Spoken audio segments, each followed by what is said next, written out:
네, 안녕하세요. 북포럼 363회 북포럼 진행하겠습니다. 오늘은 거의 모두 인터넷의 역사의 정지훈 전사님을 모시고 1시간 반 동안 북포럼 진행할 수 있도록 하겠습니다.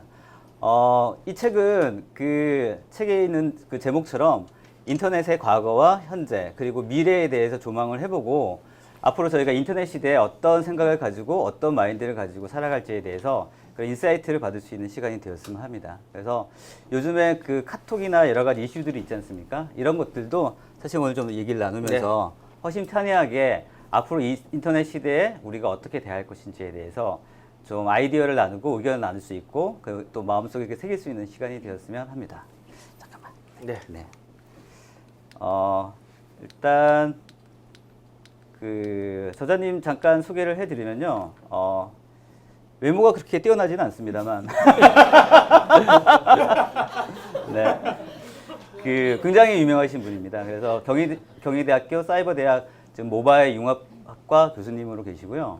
그 한국의 대표적인 미래학자이자 또 IT 전문가 또 융합 지식인으로 굉장히 널리 알려져 있습니다. 그래서 파워블로그 하이컨셉 하이터치 거의 지금 몇 년이나 지금 운영하고 계시죠? 6년 된 것 같은데요. 6년 네. 누적 방문객이 600만 명 이상 되고 있는 아주 전문적인 IT 그런 블로거로서 활동을 하고 계십니다. 그래서 대표적인 거의 모든 IT의 역사 그리고 내 아이가 만날 미래 또 이 책을 가지고는 지난번에 저희 포럼에서 또 방송을 있네요, 저기. 네, 하게 됐습니다.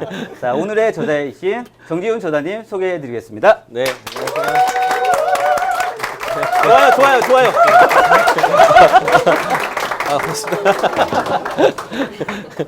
좀 어색하죠?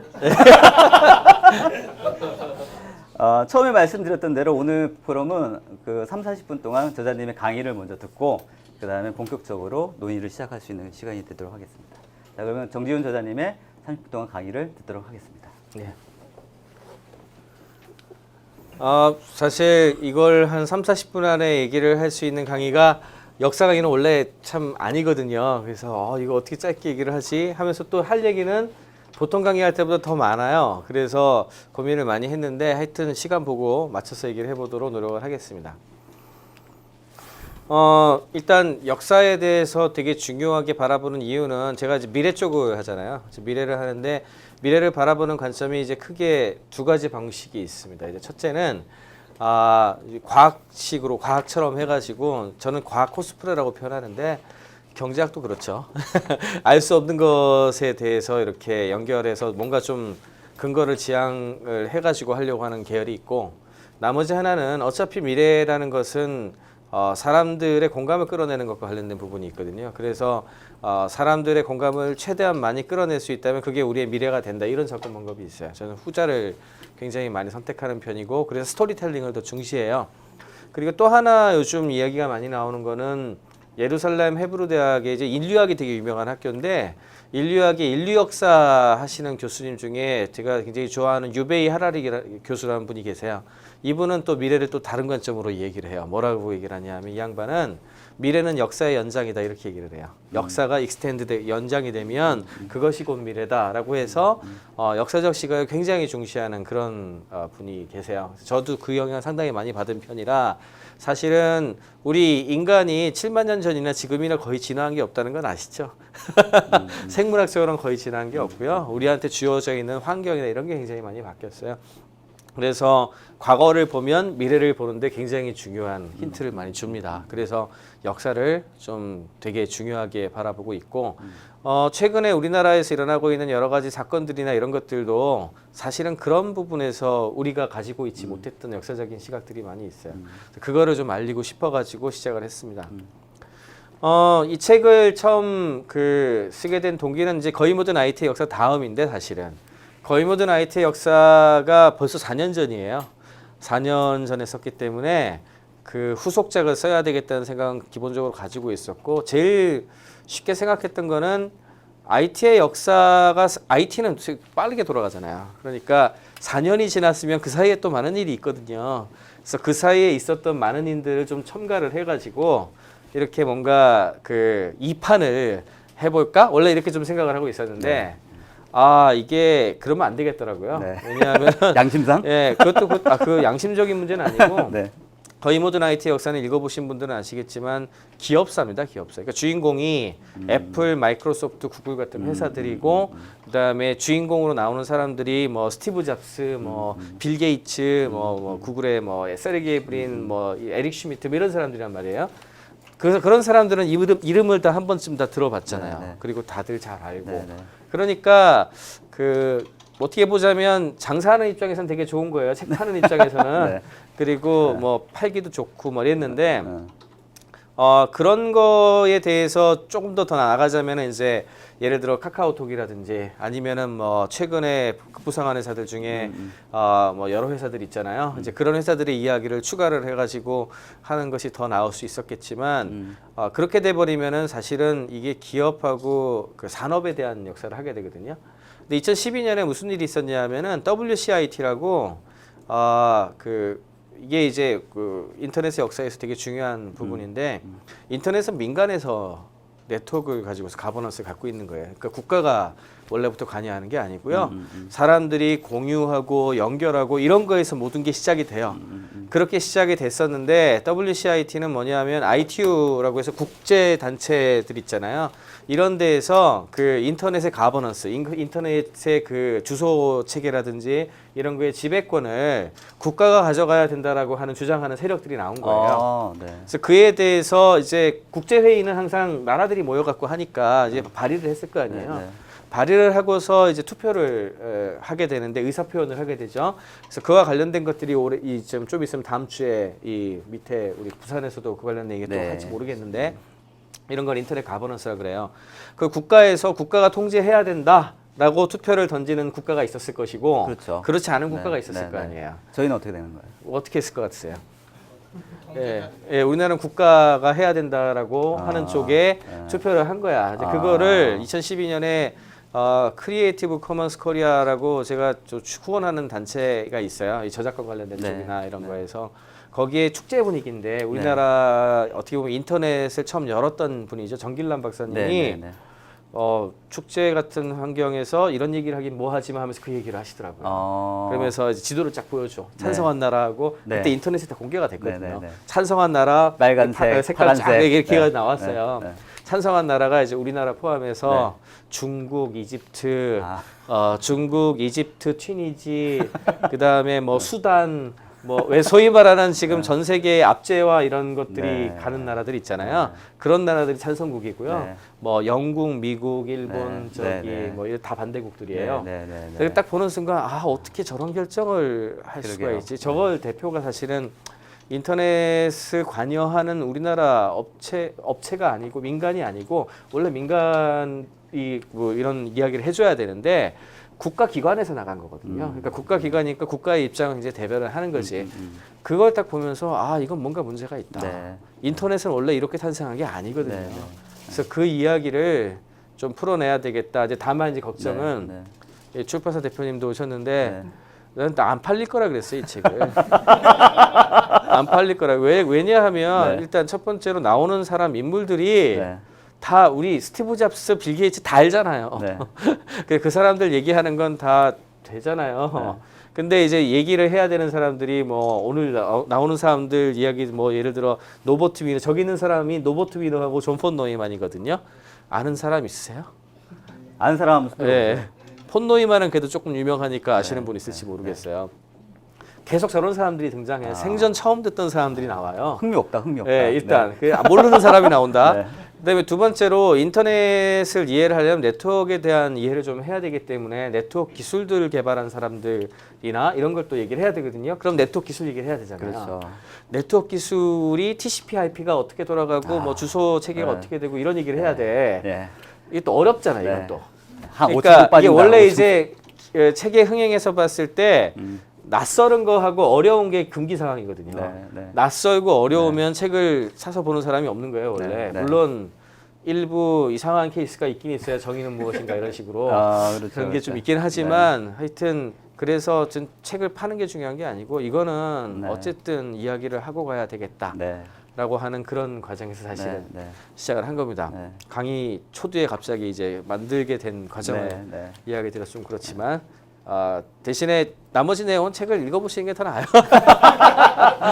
하지만 이제 중요한 그 문화적인 부분들에 대한 이야기를 드릴게요. 그리고 또 하나는 희망을 좀 잃지 말아야 되는 거는 이때 이게 진행되면서 아시겠지만 대한민국의 역사가 짧아가지고 사실 지금 이렇지 우리도 어느 정도 시간이 지나면은요 별로 다르지 않게 비슷하게 맞춰질 것 같아요. 제 느낌은 그래요. 왜 지금부터 얘기 드리는 미국이란 나라에 그래서 미국사가 되게 중요합니다. 네. 세계사를 보실 때 지금 현재 미국이란 나라가 그 어쨌든 전 세계를 지배하고 있는 그 패러다임을 가지고 있잖아요. 왜 그런 거를 가지게 되었는지를 좀 이해하실 필요가 있거든요. 그래서 보통 유럽사만 많이 보시는데 근대 미국사가 굉장히 중요해요.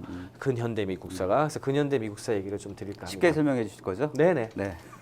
이거는 뭐 근데 처음 시작이 2차 세계대전이에요. 그래서 2차 세계대전이 잘 아시겠지만 40년대, 1940년대가 이제 주 무대가 되죠.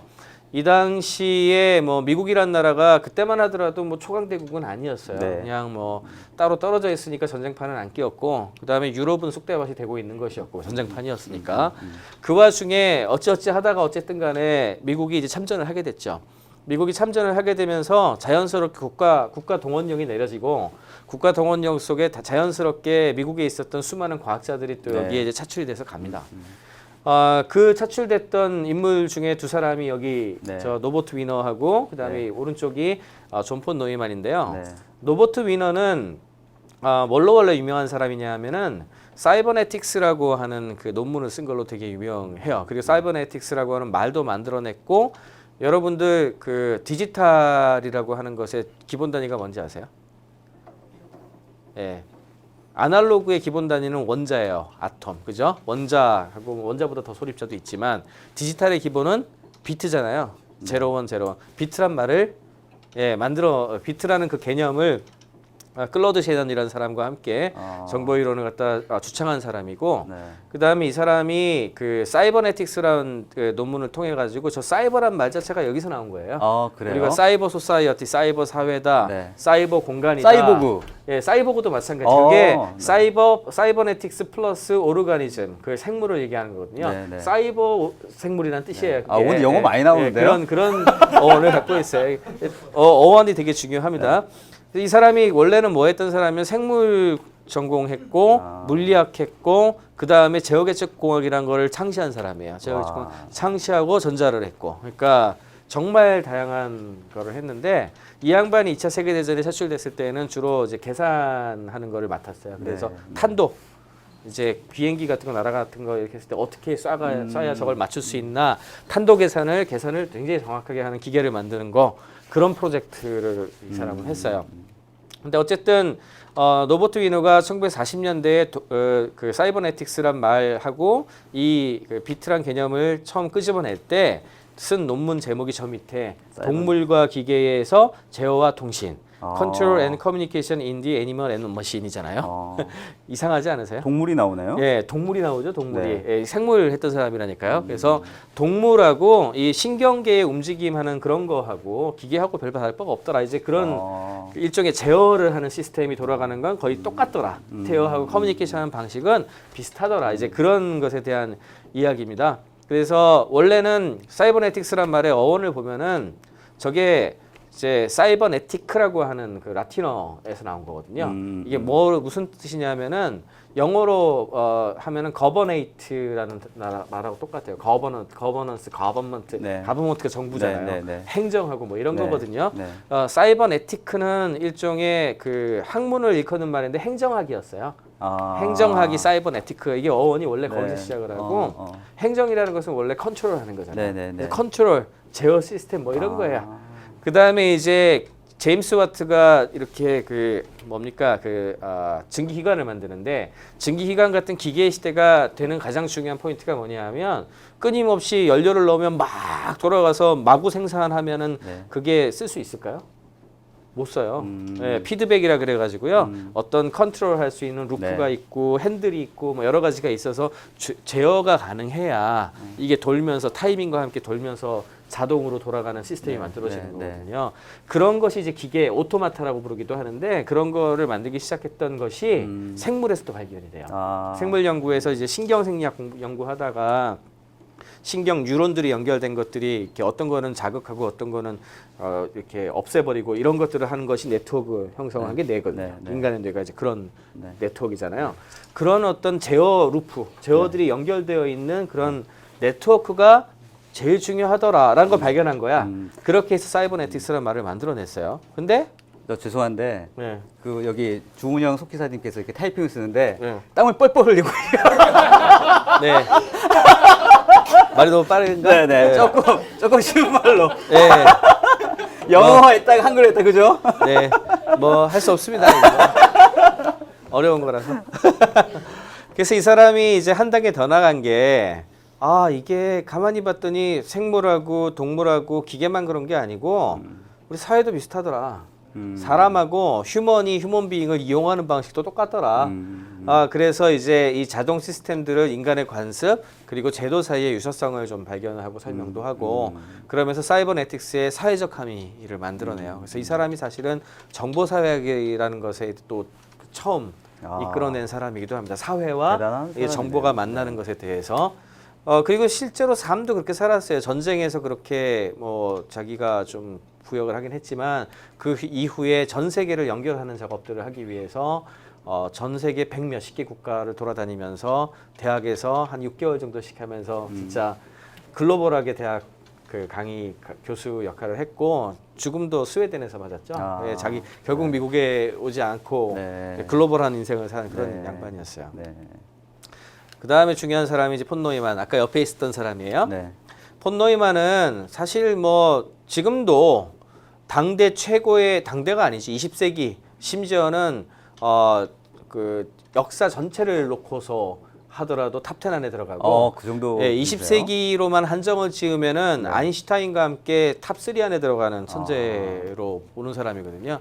존 폰 노이만은 원래 철학자이기도 하고 수학자이기도 하고 그다음에 경제학자이기도 하고 노벨 경제학상 탔죠. 이 사람이 노벨 경제학상을 탄 게 The Theory of Games and Economic Behavior라 그래가지고 게임 이론이라고 하는 걸 오스카 물게스타인이라는 사람하고 만들어요. 그래서 이건 뭐였냐 하면 체스와 같은 게임에 숨어 있는 수학적 원리를 풀기 위해서 고안했던 건데 시장에서 사는 사람하고 파는 사람의 교환 행위를 일종의 게임으로 보면 교환이 이루어지는 메커니즘이나 성립 조건이나 이런 그 장기적 거래가 발전하기 위한 방식, 조건 이런 것들을 좀 연구할 필요가 있잖아요. 그거를 위해서 다양한 실험과 그다음에 수학적 논증을 한 논문이었어요. 이거 여기에서 또 파생되는 게 죄수의 딜레마라고 아실지 모르겠는데 죄수의 딜레마 같은 것도 여기서 나오고 뭐 이러는 거예요. 굉장히 이제 경제학에서 봤을 땐 정말 중요한 그 내용을 써냈던 이분은 체스를 잘 사람입니다. 주셨나요 실제로? 뭐 체스 뭐 최고수 중에 한 명이었다 그러죠. 굉장한 사람이죠. 근데 이 사람이 어떤 헝가리 사람이었는데 존 폰 노이만은 제2차 세계대전 때 어디에 들어가냐 하면은 그 잘 아시겠지만 핵폭탄을 만드는 맨하탄 프로젝트에 들어가게 돼요. 그런데 핵폭탄을 만들 때 컴퓨터가 필요하게 된 거예요. 왜? 당시에는 계산기 갖고 해서 컴퓨터가 뭐냐 하면 사람을 컴퓨터라고 불렀거든요. 컴퓨터, 계산하는 ER, 사람. 그래서 보통 여성들이 막 주판 튀겨가지고 열심히 계산해가지고 이렇게 했다고요. 그런 연산들을 많이 했는데 계산기를 통해 가지고 무수한 연산을 필요로 하는 상황이 생긴 거야. 왜? 핵폭탄을 만들려면은 시뮬레이션을 해보지 않고 계산해보지 않으면 할 수가 없죠. 왜? 그냥 잘못 실험했다가 터져가지고 박살나면 큰일 나잖아요. 그러니까 일단 대략 어떻게라도 조건을 해가지고 해야 되는지를 이론적으로 먼저 해야 되는데 그 계산의 양이 어마어마하게 많았던 거예요. 그러니까 이제 맨하탄 프로젝트를 하면서 맨하탄 프로젝트가 원래 원자폭탄 만들려는 프로젝트잖아요.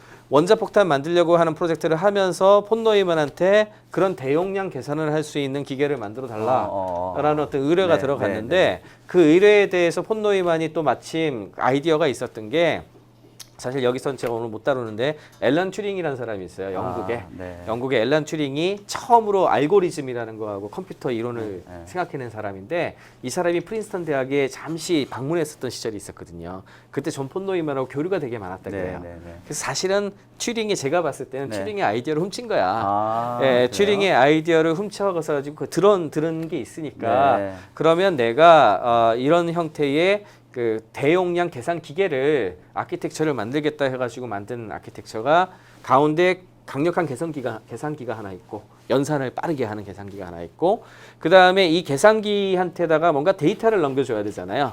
그럼 데이터 우리가 그전에는 계산기에 있으면 3 더하기 2 하고 하면 5 이렇게 튀어나오게 했던 네, 걸로 네. 끝나는 건데 여기에서는 데이터가 대용량이 들어가야 되니까 데이터를 들고 있어야 되잖아요. 그러니까 기억 장치가 필요한 거야. 네. 기억 장치하고 계산기하고 연결할 수 있는 버스라고 하는 구조를 만든 다음에 그 다음에는 메모리한테다가 뭔가를 데이터를 입력하는 게 필요하죠. 그럼 거기에 뭐가 필요하겠어요? 키보드라든지 네, 네. 천공 펀치기라든지 네. 이런 입력 장치가 필요하죠. 입력 장치. 그 다음에 기억 장치가 양이 좀 빠르게 하는 거는 좀 가격이 비쌌거든요. 그러니까 이걸 가격을 좀 떨어뜨려야 돼. 그래서 그런 거를 위해서 좀 보조 기억 장치, 좀 네. 오래 기억할 수 있는 보조 기억 장치. 그 다음에 컴퓨터가 계산기를 열심히 하고 나면은 결과가 나올 거 아니에요. 이거. 네. 결과가 나올 거 아니에요. 결과가 나오면 결과가 나온 걸 보여줘야 되잖아요. 디스플레이. 네, 디스플레이. 이게 일종의 출력이죠. 네. 그래서 CPU, 중앙 처리 장치, 주 메모리, 보조 메모리, 그다음에 입력 출력. 이게 폰 노이만 방식 컴퓨터예요. 아, 저희가 알고 있는 컴퓨터의 예, 기초의 그렇죠. 그거네요. 예. 그래서 지금 우리가 갖고 있는 이거 뭐 스마트폰 전부 다 네. 그 폰 노이만 방식 컴퓨터입니다. 아. 그래서 이거를 폰 노이만 방식 컴퓨터로 불러요. 네. 그 정도로 네. 존 폰 노이만이라는 사람이 컴퓨터 아키텍처를 처음 만들어낸 거에도 엄청난 기여를 했던 사람이에요. 근데 이 두 사람이 어떻게 달랐냐면 이제 계보가 여기에서 처음 시작이 되는 건데 존 폰 노이만은 사실은 좀 굉장히 도구주의자였어요. 그러니까 이걸 컴퓨터를 이용을 해가지고 뭔가를 하려고 했던 그런 거였잖아요. 그리고 원자탄을 만드는 데 네, 썼다고요. 네. 그러니까 이것이 거대한 컴퓨터였다가 IBM 같은 데서 상용 컴퓨터를 만들고 그 다음에 이제 애플 같은 데서 퍼스널 컴퓨터를 만들고 이렇게 지속적으로 그 기계들을 만들어서 인간들이 유용하게 쓸 수 있는 도구입니다라고 해서 내준 거죠. 그리고 그거에 대한 소프트웨어 같은 것을 만들게 된 거고 이게 사실은 거의 모든 IT의 역사가 따라갔던 역사의 계보예요. 존 폰 노이만으로 예를 들어 시작을 해가지고 네, 쭉 네. 갔던 네, 그 네. 역사의 계보가 거의 모든 IT 역사가 커버했던 산업사에 해당하는 부분이고 컴퓨터의 그러면- 아버지네요. 그렇죠. 네. 예. 굉장히 좋은 것 같지만 좀 네. 나쁜 얘기를 이 양반 좀 하자면 네. 이 사람이 어쨌든 원자탄 터뜨려 갖고 미국이 전승 국가가 됐죠. 그랬는데 당시에 존 폰 노이만이 뭐라 그랬냐면은 이 사람은 그 원자탄 터뜨리고 나서 여기 들어갔던 수많은 사람들이 반전주의로 너무 네, 충격을 많이 네, 받았죠. 네, 대량 네. 살상이 됐으니까. 네. 그래서 뭐 아인슈타인은 반전주의자가 됐고 네. 이거 처음 일렀던 레오 질라드라고 하는 유명한 네. 체인 리액션, 그 연쇄 반응 처음 발견한 사람.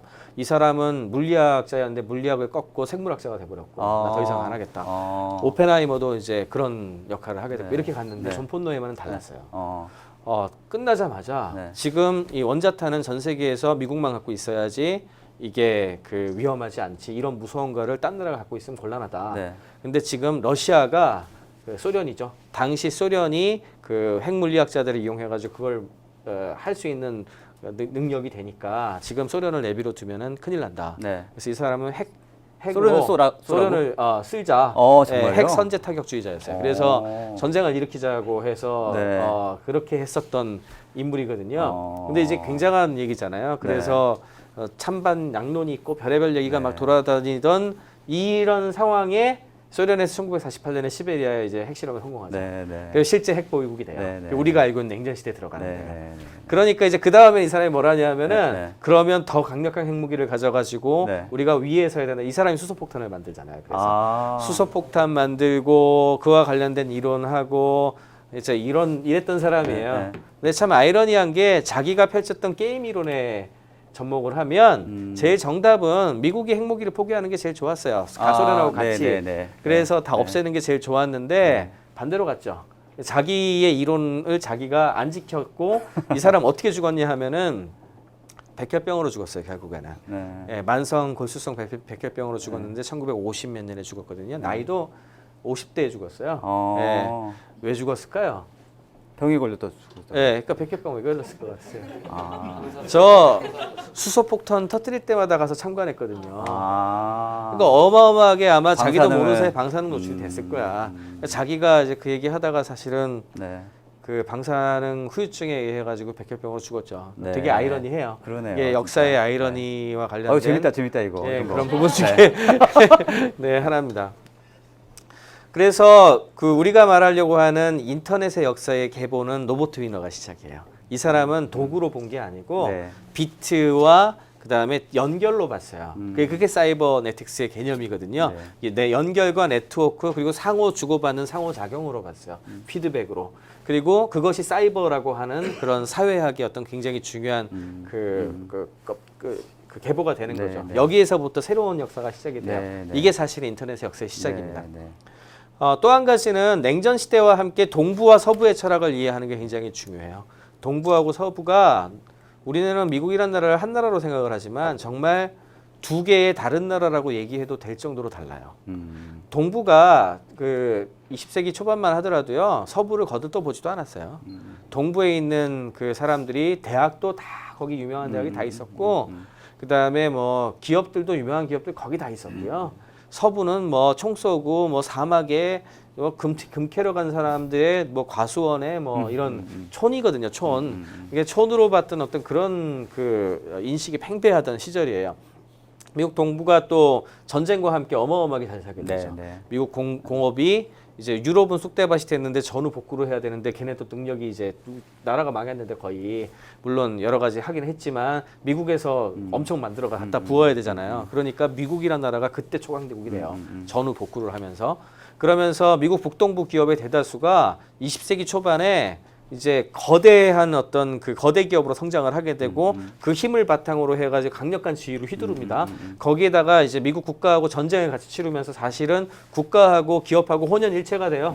그러면서 정보 산업의 IBM, 뭐 AT&T, 제록스 같은 회사, 자동차 산업의 GM, 포드, 크라이슬러 이런 데가 다 5대5 중심으로 해서 네. 그다음에 저 1위 운하 가지고 뉴욕은 또 이제 철도 놓으면서 만들어진 거거든요. 네. 뉴욕 그다음에 이런 그 중심이 딱 셋업이 되면서 여기에 있는 거대 기업들이 아주 특혜를 받고 많이 컸죠. 네.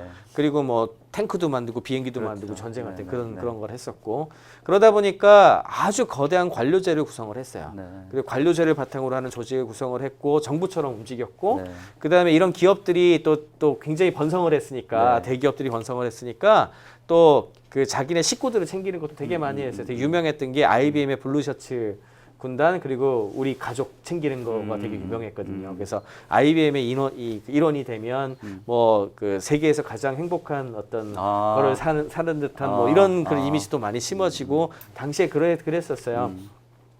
가만 생각해 그게 또 이제 각 기업마다 경쟁 그런 큰 기업들마다 네. 경쟁을 했고 지금 자금이 우리나라랑 비슷하다는 생각 안 드세요? 네. 예, 우리나라 맨날 얘기하면서 네. 대기업 중심의 이런 변화가 한국도 사실은 네. 전후 복구를 하면서 네. 각종 특혜 사업을 통해서 대기업이 성장을 했죠. 네, 네, 네. 그리고 이런 식으로 큰 거예요. 네, 네, 네. 그래서 우리나라 역사를 얘기하면서 미국하고 다르다 얘기하는데 별로 다른 것도 없어요. 네, 가만히 네. 보면 시간차가 미국도, 날 뿐. 예, 미국도 동부에 있었던 대기업들 크고 이렇게 했던 상황을 보면은 한국이랑 비슷한 상황에서 비슷한 방식으로 컸습니다. 근데 문제는 이 냉전이 이 구도를 가릅니다. 냉전이. 네. 냉전이 어떻게 가르냐면 이제 소련에서 어쨌든 핵무기를 만들었지만 핵무기를 아무리 만들어도 미국이란 나라가 지정학적 특성이 있잖아요. 너무 멀리 네, 떨어져 멀어요. 있으니까 이 너무 나라를 멀어. 공격할 방법이 네, 없어요. 네. 그래서 배 타고 오다가 다 날아간다고 비행기 타고 거기까지 날아오기도 네. 힘들고 네. 그래서 사실은 자기네는 항상 안전하다고 생각하는 땅덩어리였는데 그래서 북한에서 뭐 만들면 되게 네. 알레르기 반응인 네. 거예요. 이 ICBM이라고 하는 그 대륙간 탄도 미사일 기술을 이제 소련이 우주선 쏘아 올리면서 확보를 네, 하잖아요. 네, 네. 그러니까 이제는 얘기가 달라진 거야. 네. 시베리아에서 쏴가지고 이제 미국을 미국 타격을 할 본토로, 수 있게 미국 본토로 날아올 수 있는 상황이 된 거예요. 근데 가만히 생각해 보면 중심이 동부에 있다 그랬잖아요. 네. 동부에 있으면 얘가 미사일을 쏘면 어디로 날아가겠습니까? 시베리아에서 쏘면 네. 서부를 통해서 날아가지. 네, 서부 네. 통과하지 않으면 동부에 못 가요. 그렇죠, 그렇죠. 예. 네. 그러니까 어떻게 해야 되겠어요? 이게 날아오는 걸 감지해야 될 거 아니에요. 네. 감지하고 어떻게든 임전태세를 해야 될 거 네, 아닙니까? 네, 네. 그래서 노라드가 결성이 돼요. 아. 노라드 미국 이 위에 보잉부터 해서 시애틀부터 네. 시애틀과 콜로라도를 중심으로 해가지고 이 위에 윗라인을 연결해가지고 감시 시스템을 갖다가 구축을 하게 되고 그 다음에 그거에 상응하는 로켓이나 비행이나 이런 거 관련된 걸 다 해야 되잖아요. 네. 그 시애틀의 보잉, 네. 맥도날드 글러스 네, 네. 등등 같은 곳들 항공 관련된 것들이 미국 북부 서부 해안을 중심으로 해가지고 크게 되고 그 다음에 샌디에고에 제7함대가 배치가 네, 되면서 태평양 함대가 이렇게 올라오고 해서 이 시애틀부터 샌디에고까지가 사실은 이게 서부쪽. 국방라인이에요. 네. 예, 아, 국방라인으로 네. 쫙. 네. 그다음에 휴즈 같은 회사, 그러니까 그 제어라든지 그다음에 이런 비행 시스템 관련한 회사는 LA 있거든요. 거기 로스앤젤레스 에리어에 있어요. 이렇게 그 라인을 쫙 일단 구축을 했어. 그다음에 컴퓨터가 나왔는데 컴퓨터를 어디에 쓰겠습니까? 네. 당시에. 이게 금융에 일단 썼고 네. 또 하나는 그 정도 연산에 필요로 하는 게 없었거든요. 당시 네, 산업이. 네, 네, 네. 전부 항공하고 우주인 거야. 아. 항공하고 우주 관련된 걸 하는데 네. 또 마침 그때 스푸트니크 쏘아 올리고 유리 가가린 올라가고 하면 소련이 우주 이걸 하잖아요. 그래서 나사를 만들어요. 아. 나사를 만들고 나사의 에이미스 리서치 센터라는 거를 지금의 실리콘밸리에 박습니다. 그게 아. 저기 있는 저 왼쪽 아래에 있는 네. 저기 여기에 여기 아. 여기고 여기 요거 보이죠? 이게 사실은 경락고인데 각종 비행기나 이런 거 만드는 데인데 저걸 지금 구글이 산 거예요. 저걸 여기를 사서 이게 로봇 헤드쿼터예요, 구글에. 아. 여기가 지금 네. 그런 장기 임대했죠 이번에. 아. 작년인가? 장기 임대한 거고 여기가 이렇게 됐어요. 그랬는데 또 사람은 또 있냐? 사람은 또 없잖아. 네. 인재는 다 동부에 있어. 네, 네, 네. 아이비리그부터 네. 시작해가지고 네. 다 동부에 있고 네, 네. 이러니까 아 이제는 안 되겠네. 인재 어떻게 구성하지? 이 와중에 사실은 벨 연구소에서 윌리엄 쇼클리라는 사람이 벨 연구 이제 트랜지스터 처음 개발한 사람이에요. 네. 이 노벨상 너무 많이 등장하는데요? 노벨상을 탔고 예, 이 사람이 이제 서부에 와서 서부에 인재가 하도 없으니까 8명의 네. 사람들을 어떻게든 구해가지고 이제 교육을 시켰는데 하도 성격이 개팍해서 이 8명이 윌리엄 쇼클리를 배반하고 나가거든요. 네. 이게 배신자 8인이에요. 이 배신자 8인 중에 두 사람이 고든무하고 노버트 노이스 네. 이 두 사람이 만든 회사가 인텔. 아. 네, 그렇게 해서 실리콘밸리의 가장 중요한 그 칩 만드는 회사가 설립이 되고 그 중에 한 명이 유진 클라이너. 그게 KP10이라고 하는 당대 최고의 벤처 캐피탈이 그때 네. 그 사람들 중에 네. 만들어지고 이 네. 배신자들이 배신 안 했으면 그런 네. 일이 없었을지도 몰라요. 그렇게 만들어지고 그 다음에 인제는 어떻게 왔냐면 스탠포드 여기 오른쪽이 스탠포드 대학인데 스탠포드 역사가 150년밖에 안 됐어요. 이 학교가 저희가 스탠포드 그 가문이 만든 건데 자기 아들내미 때문에 만든 학교인데 이름을 따가지고 스탠포드가 그 캘리포니아의 당시 주 산업은 농업이었습니다. 농업. 그래서 뭐 과수원이 거의 제일 중요한 거였고요. 릴랜드 스탠포드는 또 말을 엄청 길러서 말부자였어요. 말부자. 네, 저 자리가 네. 스탠포드가의 스탠포드 말목장 자리예요. 스탠포드 말목장을 밀고 자기 아들의 어떤 그런 걸 위해 가지고 만들었는데 네. 처음에는 광업하고 농업하고 이런 거 위주로 학교가 좀 진행이 되다가 갑자기 나사에서 저런 게 오고 항공 우주 뭐 이게 주르륵 오니까 언제까지 동부에서 몇 시간씩 날아가서 올 수는 없잖아요. 그렇죠. 네, 국가 리서치를 주면서 네. 1950년대 60년대 갑자기 큰 학교예요.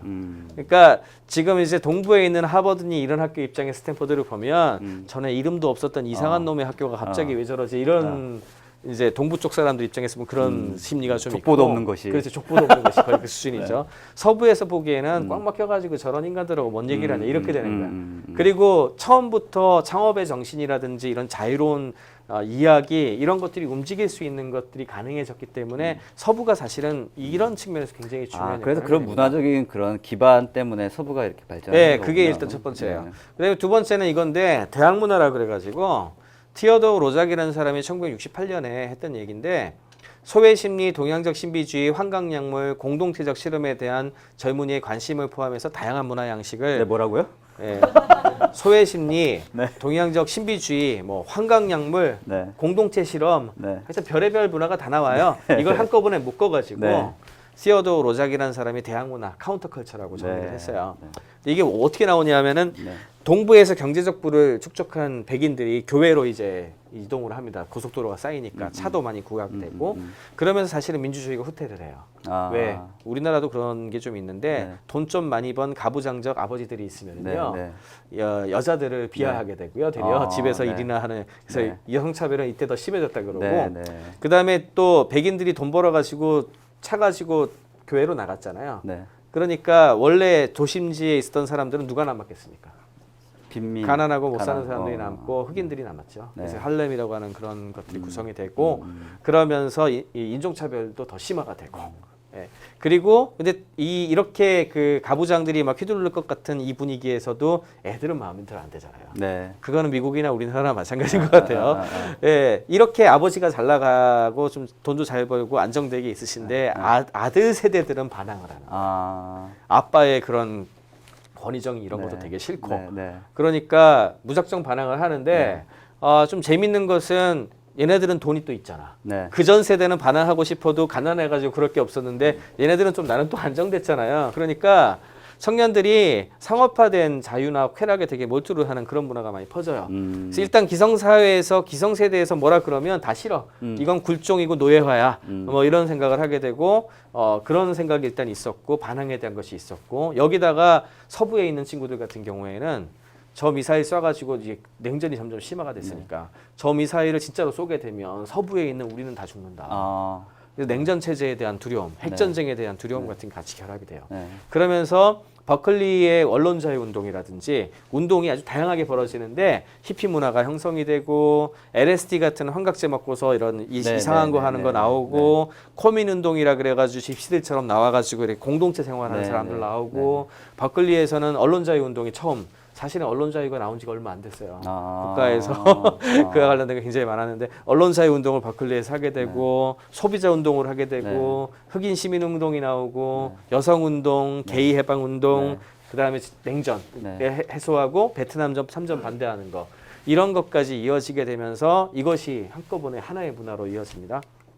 그리고 그와 함께 그 음악이 같이 여기에 껴요. 제일 대표적인 그 음악이 이제 우드스탁 락 페스티벌, 락 음악, 그다음에 비틀즈 같은 사람들 그리고 이런 것들을 중심으로 해가지고 헐리우드 영화하고 연결이 되기도 하고.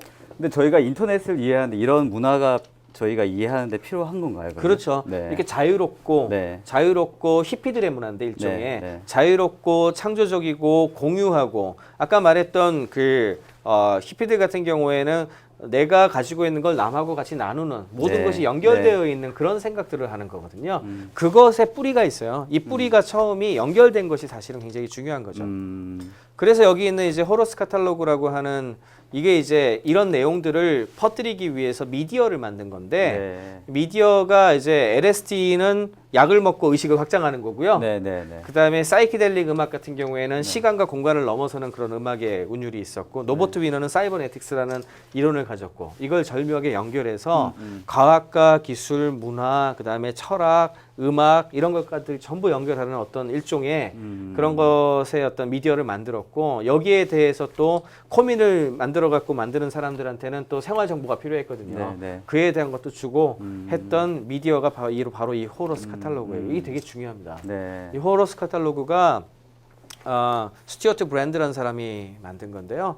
이 스튜어트 브랜드가 그 호러스 카탈로그를 만들면서 미국에 있었던 수많은 실리콘밸리 기업들의 CEO나 이런 사람들이 여기에 영향을 제일 많이 받았다라고 얘기를 해요. 스티브 잡스도 그 얘기 굉장히 많이 했죠. 여기 뒤에 있는 이 그림이 Stay Hungry, Stay Foolish라고 써 있죠. 어디 저기 글자 조그맣게 Stay Hungry, Stay Foolish라고 써 있는데 저게 어디서 많이 들어본 말이죠. 많이 들어봤는데요. 스티브 잡스가 스탠포드 대학에서 졸업식 강연을 할 때 맨 마지막에 Stay Hungry, Stay Foolish. 자기가 만든 말이 아니었네요. 그렇죠. 자기가 만든 말이 마치 아니에요. 자기가 만든 것처럼. 사실은 이게 뭐냐면은 이게 마지막인데 홀어스 카탈로그의 마지막 호예요. 폐간호의 맨 뒷표지예요. 거기에 Stay Hungry, Stay 언제나 갈망하고 우직하게 나아가라는 뜻인데 그만큼 이걸 인용할 만큼 스티브 잡스는 공공연하게 호러스 카탈로그 철학의 영향을 굉장히 많이 받았다라고 자기가 얘기를 했죠. 이걸 만들었던 스튜어트 브랜드는 그 뒤에 사실은 이제는 이런 그 월간지 같은 이런 거의 시대는 끝났다라고 하고 웰이라고 하는 사이버 커뮤니티 운동으로 옮겨가거든요. 근데 뭐 하여튼 이런 부분들이 굉장히 중요했던 거예요. 그리고 그 뒤에도 있는데 시간이 많이 흘렀으니까 쭉 넘어가서 해커웨이 관련된 얘기하고 미래에 관련된 걸로 그다음에 그 보안 관련된 얘기 잠깐 하고 마치겠습니다.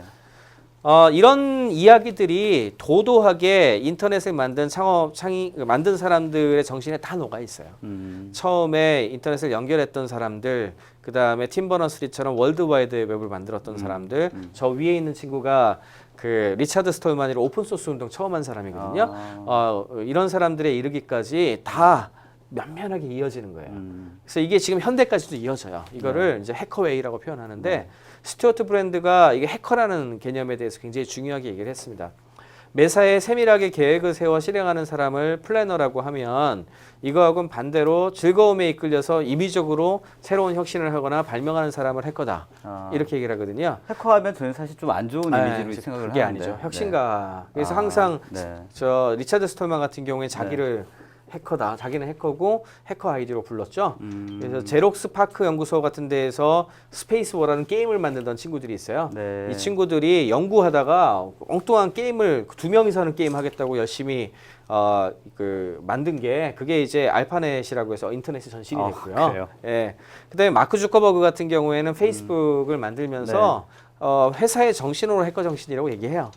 해커 정신은 100마디 말과 계획을 세우기보다 바로 실행해보고 혁신을 하는 문화. 이렇게 얘기를 하고요. 심지어는 이제 IPO를 할 때 주주들한테 보내는 편지가 있거든요. 주주들한테 보내는 편지에 이렇게 썼어요. 페이스북은 원래 기업으로 만들어진 게 아니라 세상을 더 열린 공간과 서로 연결된 곳으로 만드는 사회적 임무를 성취하기 위해 설립했다. 사람은 관계를 통해 새로운 생각을 나누고 세상을 이해하며 궁극적이고 장기적인 행복을 추구한다. 멋진데요? 예, 이게 기업이 IPO 할 때 주주들한테 쓸 말은 아니죠. 아닌 것 같은데요. 예, 뭐 우리 회사 이렇게 키워가지고 주주들한테 배당을 이렇게 많이 가게 하겠습니다. 이게 그렇죠. 예, 흔히 써야 되는 레토릭인데 저렇게 했고 실제로 이 친구가 하는 행동을 보면은요. 정말로 그렇게 행동을 하고 있어요. 지금 한국에 와 있지 않나요? 예, 지금 한국에 와 있죠. 예. 초대할 걸 그랬나?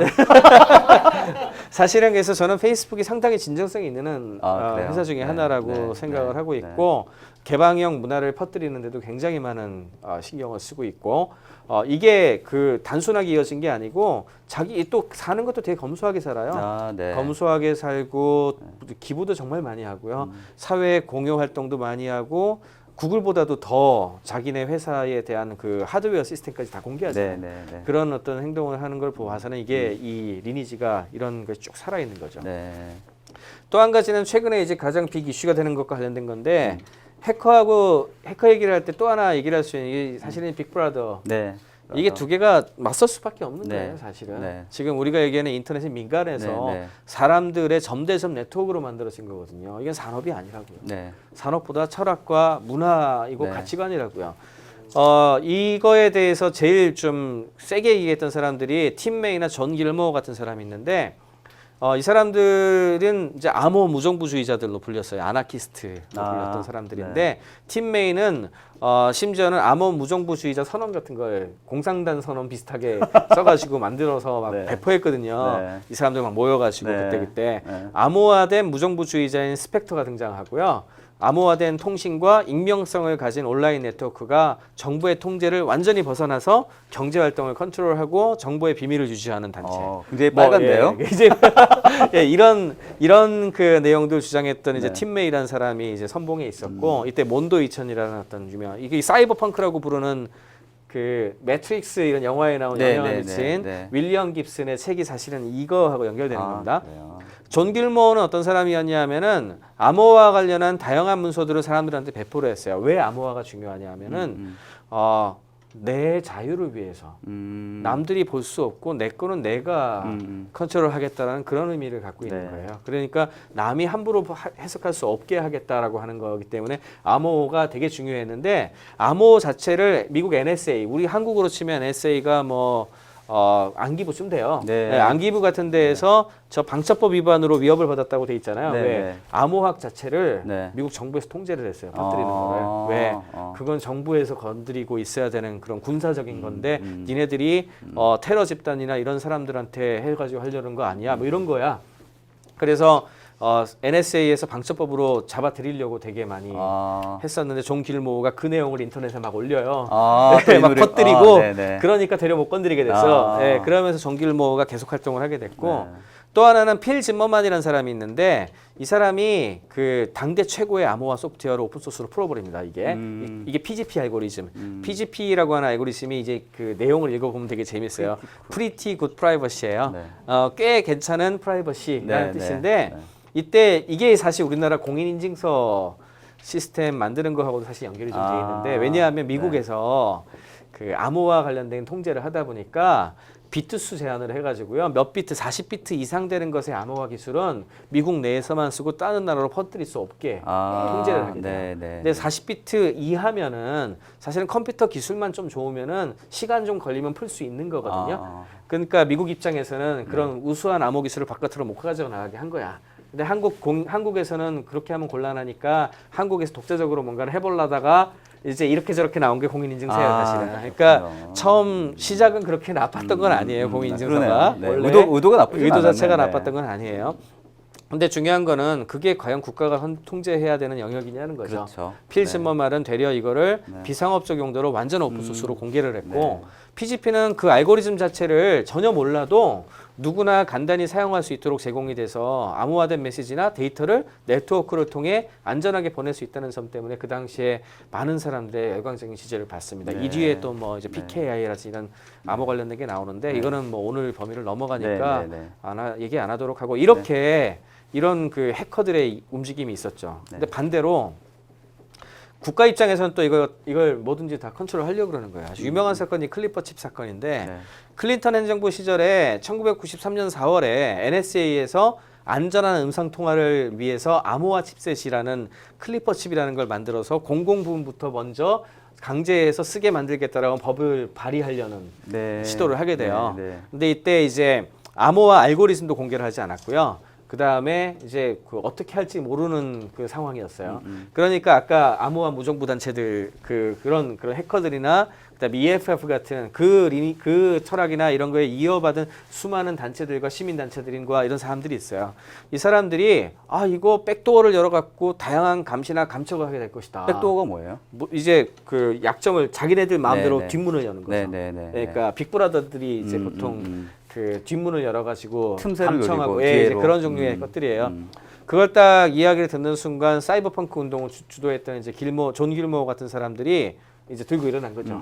들고 일어나고 여론을 촥 몰이가 되니까 클린턴이 이제 이런 시도를 이제 소기의 성과를 거두지 못하고 네. 이제 사라지게 되죠. 네. 항상 강력한 권력을 가진 정부 등에서 주도하는 이런 중앙 집중적이고 제어되는 상황을 만들려고 하는 그런 시도하고 그 다음에 산업계가 개인의 자율적인 선택을 통해서 네트워크에서 나의 자유를 확보하고 자신을 보호할 수 있는 권리를 확보하는 거하고 이 두 개의 사이는 계속해서 부딪혀요. 그래서 지금 저 뒤에 있는 두 사람 누군지 아시겠어요? 위에 있는 친구는 호주에 원래 영화 만들던 영화 제작자인데 네. 위키리크스라는 걸 만드는 줄리안 어산지라고 하는 친구고 국제적인 어떤 범죄자처럼 돼가지고 아주 네. 추적도 되게 많이 당한 친구죠. 밑에는 누군지 아시겠어요? 최근에 최근에 뜬 친구죠. 네. 미국의 그 휘슬블로어라 그러죠. 나라 그 안에 있었던 수많은 이야기들을 비밀을 알려가지고 특히 유명했던 프리즘이라 그래가지고 이 클리퍼 칩하고 비슷하게 접근하려고 했던 시도를 폭로함으로 인해 가지고 전 세계에 알린 에드워드 스노든이라고 하는 친구 지금 이제 러시아에 있죠. 모스크바에 있는데. 계속 쫓기고 있는 거예요, 저 사람? 지금 이제 뭐 거의 망명한 거나 마찬가지로 이제 러시아에서 보호하고 있으니까 그러니까 적국으로 넘어갔죠. 그러니까 미국 입장에서 보자면은 우리나라 안보를 구멍을 내고 한국의 수많은 그 기밀을 빼돌린 다음에 북한으로 간 거예요, 사실은. 그러니까 이 사람에 대한 이야기가 나오면은 사실은 미국 정부 입장에서는 죽일 놈이라고 생각을 할 것이 당연한데 그럼에도 불구하고 전 정말 놀라운 것 중에 하나가 좀 있으면은 이 에드워드 스노든의 입장을 대변하고 그에 대한 내용들을 충분하게 한 그 영화가 개봉을 해요. 네, 유명한 감독이 제가 감독 이름 까먹었는데 그 트레일러도 지금 공개가 됐고 그런 거에 대해서 미국 정부가 아무런 타치를 안 하죠. 그러니까 이게 사실은 우리나라 정부하고 봤을 때 굉장히 많이 다른 그런 부분들이 하나입니다. 갑자기 목소리가 갑자기 작아지셨어요? 용기를 네, 잃으셨나? 아이고 그런 건 아니고. 네, 사실은 텔레그램하고 네. 카카오톡 사태도 그렇게 좀 볼 수가 네, 있어요. 네, 네. 카카오톡도 그렇게 못하려고 해서 그랬던 건 아닌데 사실 이런 거에 대한 고민은 많이 부족했던 거죠. 네. 그리고 자유롭게 이야기할 수 있는 것이 뭐 얼마나 중요한지 그런 부분들 이거는 사실은 돈 버는 것과는 다른 문제거든요. 네. 인간의 기본권에 대한 문제예요. 그래서 그거에 대해서 얼마나 이야기를 많이 할 수 있는가가 되게 중요했는데 텔레그램은 어떻게 나왔냐 하면 텔레그램 만든 친구가 얼굴이 잘생겨가지고 더 유명해졌는데 원래 잘생겼어요? 예, 원래 진짜 대단한 러시아 최고의 IT 그 소프트웨어를 만든 친구예요. 네. 이 친구가 만든 네. SNS가 러시아 포함해서 2억 7천만 명이 있었다 그러니까 어. 러시아의 페이스북 같은 SNS를 네, 만들었거든요. 네, 네. 근데 러시아도 푸틴이 있잖아요. 네.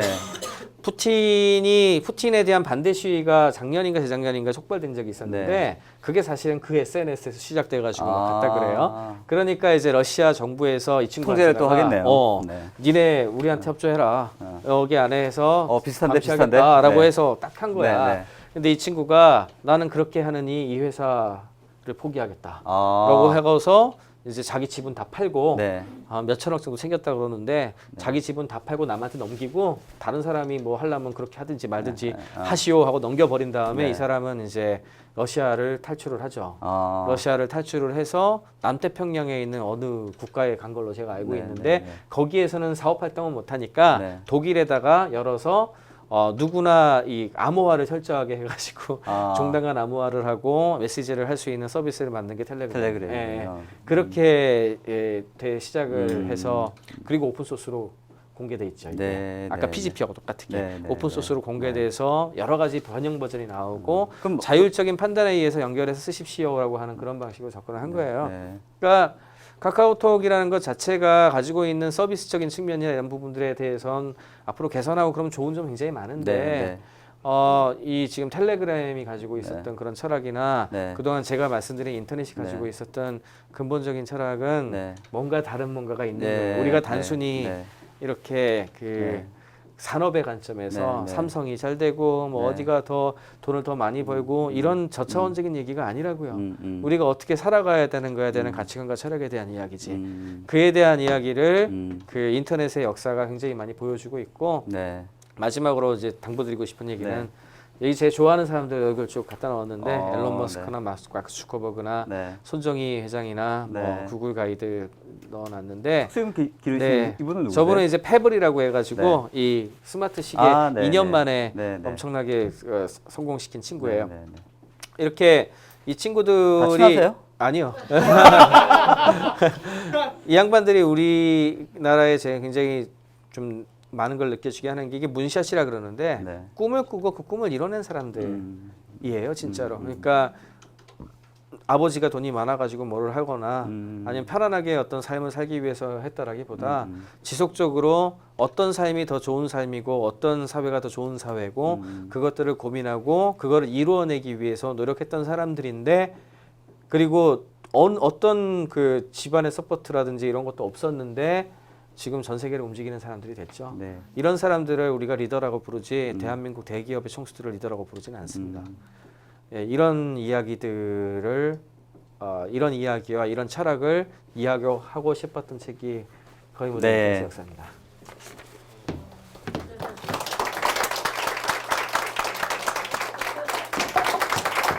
아니 근데 어떻게 이렇게 기억력이 좋으세요? 기억력이 글쎄요 모르겠는데 저는 또 잊어버리는 것도 많아요. 자, 그 한 50분 정도 네. 강의를 들은 것 같은데 뭐 시간 가도 잘 모르겠습니다. 저는 한 반 정도 알아듣은 것 같은데. 어렵죠. 네, 사실 쉽지는 않았는데 네. 그래도 그 인터넷이라는 역사가 단순히 기술적인 부분뿐만 아니라 네. 어떤 문화라든지 사회적인 부분까지 다 통틀어서 처음부터 끝까지 한번 쭉 역사를 네. 한번 훑은 것 같아가지고 좀 정리가 되는 것 중간에 같습니다. 너무 많이 빼먹어가지고 아, 많이 사실은, 예, 사실은 네. 그 아까 뭐 월드와이드웹의 탄생이라든지 네. 그 다음에 인터넷의 탄생이라 이런 걸 지금 다 얘기를 못 해갖고 사실 되게 네. 안타까운데 리눅스라든지 네. 뭐 할 수 없죠. 그냥 책을 읽어보셔야. 다음에 기회가 된다면 2부를 한번 준비를 하도록 하겠습니다. 원래 그 오늘 포럼의 취지는 이렇게 이제 좋은 말씀을 듣고 이제 이걸 가지고 서로 이제 나누는 시간을 이제 가지려고 하는데 한 3, 40분 정도 그 저희가 이제 어떤 오늘 얘기 나눴던 이야기를 가지고 토크를 좀 진행해보고 또 참석자분들하고 좀 자유롭게 또 얘기를 하고 단순히 질문만 해가지고 답변을 듣는 게 아니라 의견이 있으시면 얘기도 나누고 그런 시간이 좀 되었으면 좋겠거든요. 시간이 길지 않기 때문에 한번 좀 짜임새 있게 한번 진행해 보도록 하겠습니다. 일단은 일단 먼저 서두로 제가 질문을 좀 하나 드리자면 처음에 이제 이 책에서도 소도에서도 말씀하셨듯이 한국 사회의 어떤 인터넷에 대한 문화에 대해서 많이 말씀하셨어요. 처음에 이제 서두에서도 말씀하셨듯이 그러니까 인터넷이라는 거를 어떤 기술이나 어떤 그 산업적인 측면이 아니라 오늘 쭉 말씀하셨던 그런 문화적인, 사회적인 그런 어떤 안목이랄까요? 네. 뭐 이런 부분들에 대한 고찰이랄까? 네. 이런 게 많이 부족하다고 말씀을 하셨는데 굉장히 부족하죠. 어떻게 이런 걸 좀 개선을 할 수 있는 방법이 있을까요? 시간이 네. 좀 흘러야 될 시간이 것 좀 같고 있어요. 이런 거를 네. 공부하고 이야기하는 사람이 늘어나고 이렇게 옆에 자꾸 얘기를 하시면 조금씩 빨라지지 않을까라는 생각이 들어요. 아까 처음에 미국 동부하고 서부에 대한 얘기를 많이 드린 이유가 미국도 별로 다르지 않았거든요. 네. 그리고 이런 것들을 만들어내는 데 있어가지고 수십 년의 시간이 걸린 거라고요. 그리고 그거를 따르는 사람들이 많이 늘어난 거예요. 그 지금도 여기서 갈등이 있어요. 심지어는. 네. 근데 그 나라는 100년, 200년 동안 만들어졌던 거를 사실은 우리나라는 1950년에 전쟁 일어나가지고 53년 이후에 빌드를 한 거니까 뭐 50년밖에 안 됐잖아요. 네. 반도 안 되는 네. 역사에서 그것들을 네. 다 겪어냈기 때문에 네. 사실은 어느 날 갑자기 그거를 갖다가 배워라 이거는 네. 애 보고 갑자기 커가지고 걸으란 얘기 네. 하고 똑같거든요. 네. 그래서 저는 그렇게 비관적으로 바라보기보다는 이제 이런 이야기가 시작이 됐고 이번에 카톡 사태도 그래서 저는 네. 굉장히 긍정적으로 보는 네. 게 네. 카톡 입장에서도 나쁘지 않을 거예요. 아, 그래요? 네, 카카오당 입장에서 주식 막 떨어지는데? 그건 뭐 단기적으로는 그렇겠죠. 아, 그래요? 그렇지만 얼마나 사회적인 부분들이라든지 네. 그다음에 자유에 대한 거라든지 네. 이런 가치관이라든지 네. 철학이라든지 이게 얼마나 중요한지 아마 굉장히 많이 느꼈을 거거든요. 네. 그러니까 아마 회사를 운영하면서 이번 사건이 굉장히 중요한 제가 봤을 때는 중요한 어떤 터닝 포인트가 될 것 같고 그렇다고 해가지고 카카오톡이 그렇게 금방 안 망해요. 네. 되려 네. 아무 경쟁 없이 네. 갑자기 독재하듯이 크면 그러면 더 오판하고 그동안 쌓아놓은 게 더 많아갖고 나중에 바꾸려고 봤더니 이젠 도저히 못 바꾸겠네 이러면은 그때가 더 위험한 거지. 그래서 개인적으로는 단기적으로는 약간 쇼크겠지만 중장기적으로 봤을 때에는 카카오톡 다음 카카오 같은 경우에도 회사가 성장하는데 네. 이번 사건이 전 도움이 될 거라고 네. 생각합니다. 혹시 텔레그램 요즘 많이 이제 쓰고 계시는데 텔레그램 혹시 까신 분 있어요? 자, 텔레그램이 뭔지 모르시는 분 있습니다. 충분히 이해하고요. 네. 네. 혹시 아직도 일단 카카오를 혹시 지우신 분? 카카오톡을 지우신 분? 없죠. 아직 지우신 분은 없으시고. 네. 혹시 텔레그램 써보신 분 중에서 혹시 사용 소감이라든지 혹시 얘기하고 싶은 분 있으세요? 텔레그램 써보신 분 중에서. 깔기만 하고 안 네, 쓰시는 네. 거죠? 교수님 까셨죠? 얼마 전에. 예, 저는 네. 쓰고 있어요. 네. 조금씩 가끔씩. 네. 예. 아무튼 그게 이제 어떤 하나의 시도일 것 같고요. 네. 생각할 수 있고 네. 또 고민이 시작되는 네. 좋은 방향으로 생각할 수 있는 네, 그런 그렇죠. 시간인 것 사회 같습니다. 우리 사회 전반으로 봤을 네. 땐 굉장히 좋은 사건이죠. 왜냐하면 전혀 몰랐던 것에 대해서 인지하는 계기가 됐고 네. 그거에 대해서 많은 사람들이 얘기를 할 수가 있게 됐고 빅브라더가 이제 당연히 그렇게 해야 되는 거 아니야라고 생각한 것이 과연 그게 당연한 건가? 라고 하는 질문을 던져볼 수 있는 계기가 됐기 때문에 그리고 사회적 합의가 굉장히 중요하다는 것을 또 정부한테는 알리게 됐고 네. 그런 측면에서 봤을 때 저는 굉장히 좋은 우리 사회적으로 봤을 때 굉장히 네. 좋은 사건이라고 네. 생각해요. 사실은 제가 카톡을 쓰면서 뭐 비밀스러운 이야기도 뭐 많이 했는데 이게 정부에서 계속 보이는지 이런 두려움도 들고. 근데 그건 사실 오해죠. 그렇게까지는 그렇게까지는 아닌가요? 그건 이제 저 신경도 안 지금 쓰겠죠? 사실은 과도하게 지금 간 거는 많아요. 네, 그건 사실이지만 확실한 거는 그런 기본적인 인권이라든지 권리, 인간의 자유에 대해서 다시 한번 생각하게 됐다는 것만으로도 되게 중요한 것 같아요.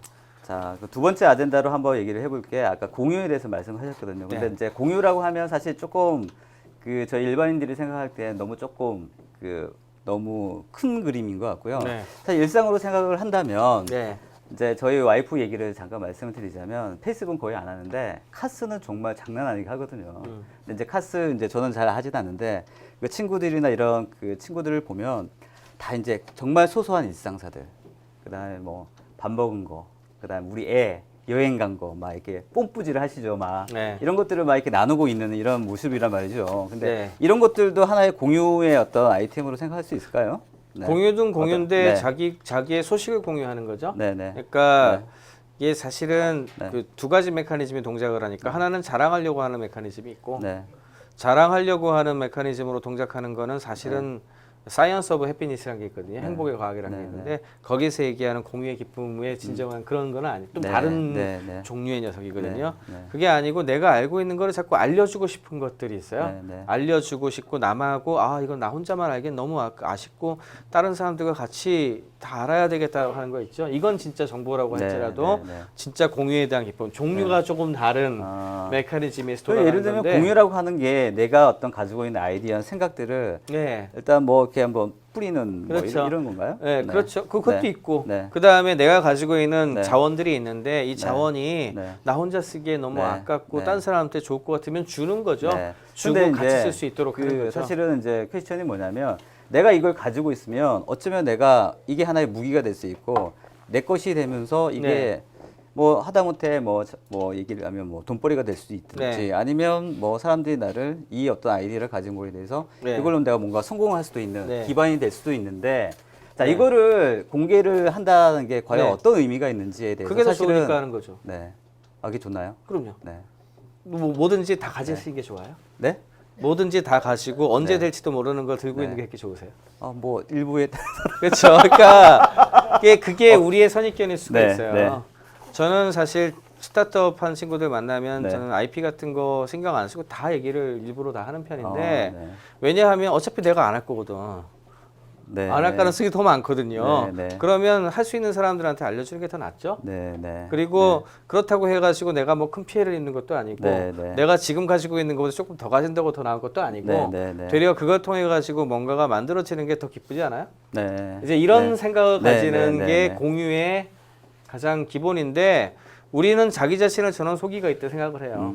너무나 내가 소유하고 있고 가지고 있고 보호해야 되고 내가 최고고 내가 좀 더 가져야 되고 이런 거에 대한 생각에 닫혀 있다 보니까 당연히 그거를 더 가지고 있어야 된다고 생각을 하는데 실제로 가만히 까놓고 생각을 해보면은 별로 가지고 있다고 생각하는 내 머릿속에 가지고 있는 거지 그게 별로 나한테 뭐 특별하게 행복감을 주거나 그러지도 않거든요. 네. 그래서 좀 이제 그런 공유의 기쁨을 잘 네. 아는 사람들은 네. 생각보다 되게 쉽게 이게 버릇이죠. 일종의 네, 버릇이고 그런 가치관을 가진 사람들은 그렇게 고민 안 하고 공유를 해요. 오픈 소스 하는 사람도 다 네, 그렇고. 네, 네.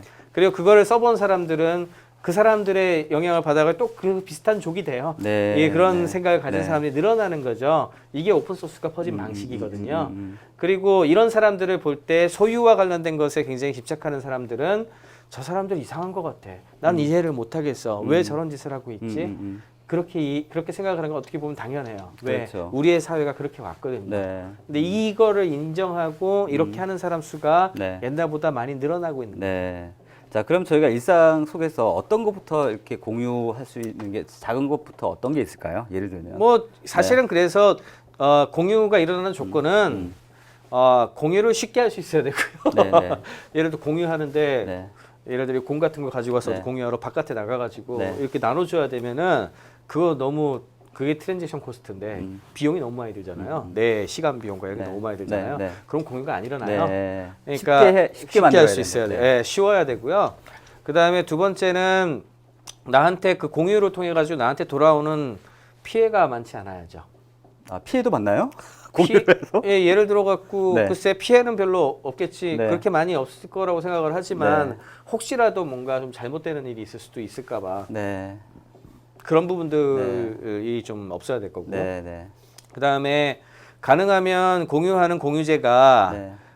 많은 사람들한테 효용을 줄 수 있어야 좋겠죠. 네, 네, 그러니까 내가 공유한 것이 예를 아무도 들면 뭐 네. 나만의 어떤 레시피가 있어. 네. 이거를 무료로 공개를 하는 네. 거죠. 이것도 하나의 공유 정신인가요? 그렇죠. 네. 그럴 수 있죠. 네. 그리고 그거 왜냐하면 네. 딴 사람들도 이렇게 맛있는 거를 다 하고 느끼고 하고 싶어. 네, 네. 그러면은 그렇죠. 공개하는 거죠. 내가 아는 네. 단골 음식점 정말 맛있는 집이 있어. 네. 알리는 것도 공유의 정신인가요?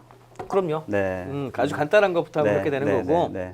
조금 더 나가면은 네. 리소스 가지고도 많이 하죠. 네. 그러니까 뭐 책이라든지 또는 그렇죠. 뭐 집이라든지 네.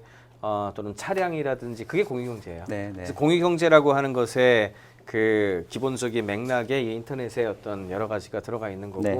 이번에 이제 제레미 피크니스는 한계 비용 제로 사회에도 사실은 그 내용들이거든요. 그러니까 이게 인터넷 철학하고 새로운 경제학하고 다 연결되어 있는 겁니다.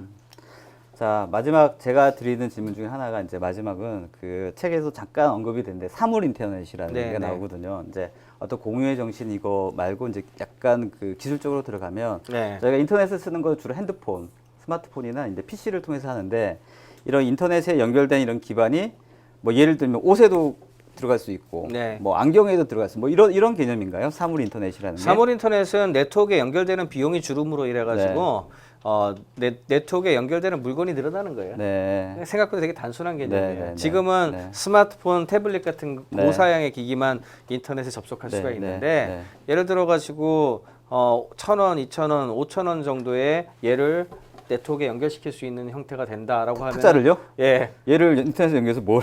그건 생각해 봐야죠.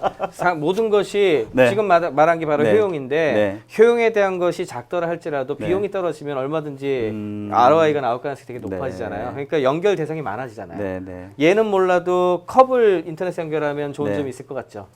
생각나는 거 있어요? 물을 몇 개 마셨는지 그렇죠, 그렇죠. 라든지 네, 네. 뭐 이런 거 나오잖아요. 네. 근데 이 연결 비용이 예를 들어서 뭐 한 10만 원쯤 되면 아무도 안 하겠죠. 그 그렇죠. 비용에 비해서 그렇죠. 내가 그걸 왜 하냐라고 하겠지만 예를 들어 1,000원이야. 갖다 붙이면 1,000원에 네. 내가 먹은 거를 전부 다 캐치를 할 수가 있어. 그럼 안 달고 나올 이유가 없잖아요. 그러니까 사실은 네. 이게 전부 다 비용이 네트워크 연결 비용이 감소하게 되면 연결할 수 있는 수요가 느는 거예요. 네, 네. 그러니까 기본적으로 네트워크로 봐야 돼요. 네, 사실 네, 네, 네트워크의 관점에서 네. 연결 대상이 늘어나는 것이 IoT 핵심이고 네. 연결해서 뭐 할 거냐? 그거는 연결한 다음에 나타나는 창발에 의해서 나오는 거예요. 네, 일단 연결하고 보자. 할 수 그렇죠. 있으면. 일단 그게 저는 네. 제일 중요한 포인트라고 네. 보고 사람들로 하여금 산업을 일으키게 할 때에는 그거는 크리에이터가 이 IoT 이 디바이스를 만드는 사람이나 아니면 그 서비스를 기획하고 연결 짓는 사람이 어떤 효용을 네. 제시를 하겠죠. 근데 네. 그 제시하는 효용과 내가 써야 되는 비용하고 네. 따져봤을 때 네. 효용의 가치가 크면 그건 히트를 합니다. 네. 네, 현재 그렇고. 지금 IoT, 그러니까 사물 인터넷이라고 하는 게 네. 실생활 저희가 좀 이렇게 네, 접근해서 볼 수 있는 게 몇 가지 사례가 있어요? 예, 혹시? 요즘 많이 나오고 있죠. 네. 이제 지금 현재는 대략 이렇게 접속하는 비용을 대략 보면은 한 30에서 50불 정도가 커넥션 비용 정도 들어가는 것 같아요. 그러니까 3만 원에서 5만 원 정도 플러스가 되면은 커넥티드 디바이스화 되는 것 같은데 결국에는 어떤 거에 한 3에서 5만 원 정도를 플러스했을 때 그 네. 이상의 효용 가치를 가지고 네. 있을 수 네. 있느냐에 네. 네. 대한 질문에 답을 할 수 네. 있는 네. 것들이 나오는 건데 뭐 제일 대표적으로 뜨는 게 네스트 같은 게 뜬 게 네스트? 네스트라고 이제 온도계죠. 그 아, 미국에서 쓰는 네. 난방, 냉방 다 가능한 네, 네. 그 스마트 디바이스나 네. 그다음에 미국에 지금 GE가 만들고 있는 에어컨, 그 에어컨. IoT 에어컨이 엄청 뜨거든요. 어. 얘네들 같은 경우에는 전기 요금을 확실하게 줄여줘요. 어. 그러니까 스마트하게 그 네. 사용 패턴 같은 걸 읽고 그다음에 지금 현재 전기 요금 같은 거 계산을 해가지고 몇 달 쓰면 그 기기 비용을 다 빼고도 남을 정도가 아, 네. 그러니까 한 2년 네. 뭐 1, 2년 쓰면은 그거를 남을 정도의 걸 만들어 주거든요. 네. 그런 거라든지 아니면 컨센트 같은 그러니까 에너지 관련된 세이빙 관련된 네, 쪽에서는 네, 굉장히 네, 많이 네. 지금 네. 제품들이 나오기 네, 시작을 네. 했고 그다음에 엔터테인먼트가 또 가능하겠죠. 뭐 이렇게 뭐 VR 하는 이런 네, 거라든지 네, 네, 네. 건강을 지키려고 하는 웨어러블 디바이스들도 네. 몇만 원 정도 플러스 뭐 해가지고 사신 것 같은데? 아 이거는 제가 삼성에서 받은 거예요. 아. 제 이렇게 웨어러블 관련된 건 네. 계속 테스트를 해보고 있기 때문에 음. 이런 것들 같은 경우엔 건강에 대한 효용성을 몇만 원 정도 플러스 해가지고 네. 얻을 수 있는가에 대한 걸 보는 거잖아요. 이제 그런 분야라든지 그렇게 그 정도의 비용을 플러스 또 예를 들어 이제 또 헬멧 같은 거 고프로 같은 거 연결하는 헬멧이라든지 드론 같은 거 올려가지고 이렇게 드론 카메라 그 찍는 거, 예. 헬기 같이 생긴 헬기 거, 같이 생긴 이거 거 이렇게 그런 거 거요? 그 네. 커넥션 네. 시켜가지고 카메라 찍는 거라든지 네. 이런 것들 같은 경우에는 무궁무진하네요. 이런 네. 것들 같은 경우에 이미 그 정도 비용 플러스된 거에 효용이 나오고 있는 종류들이고 네.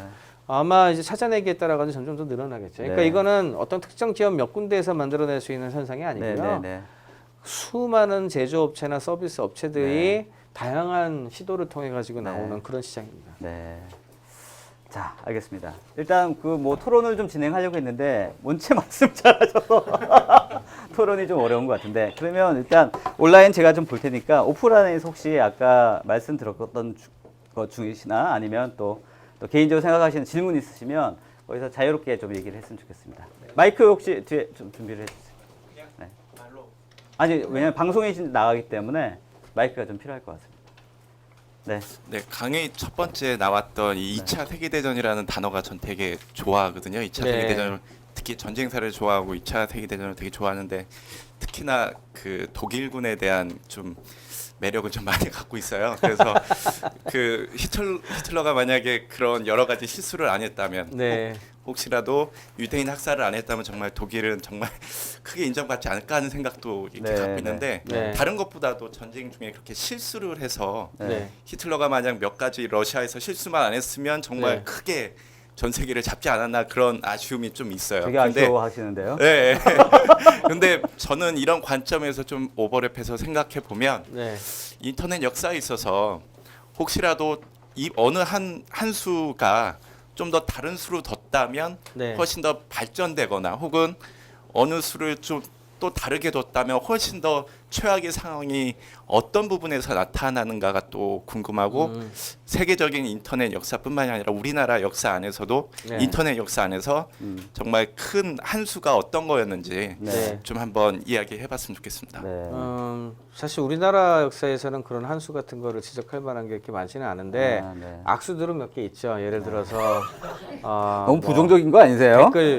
댓글 관련된 거, 댓글, 이런 네, 실명제, 댓글. 댓글 실명제 같은 네, 거라든지 네, 네. 아니면은 이제 게임과 관련된 여러 가지 정부 예, 죄송하지만 정부 이렇게 부분들이라든지. 블랙리스트 올라가 계시는 것 같은데. 아니요, 뭐 제가 항상 하는 얘기라서 괜찮아요.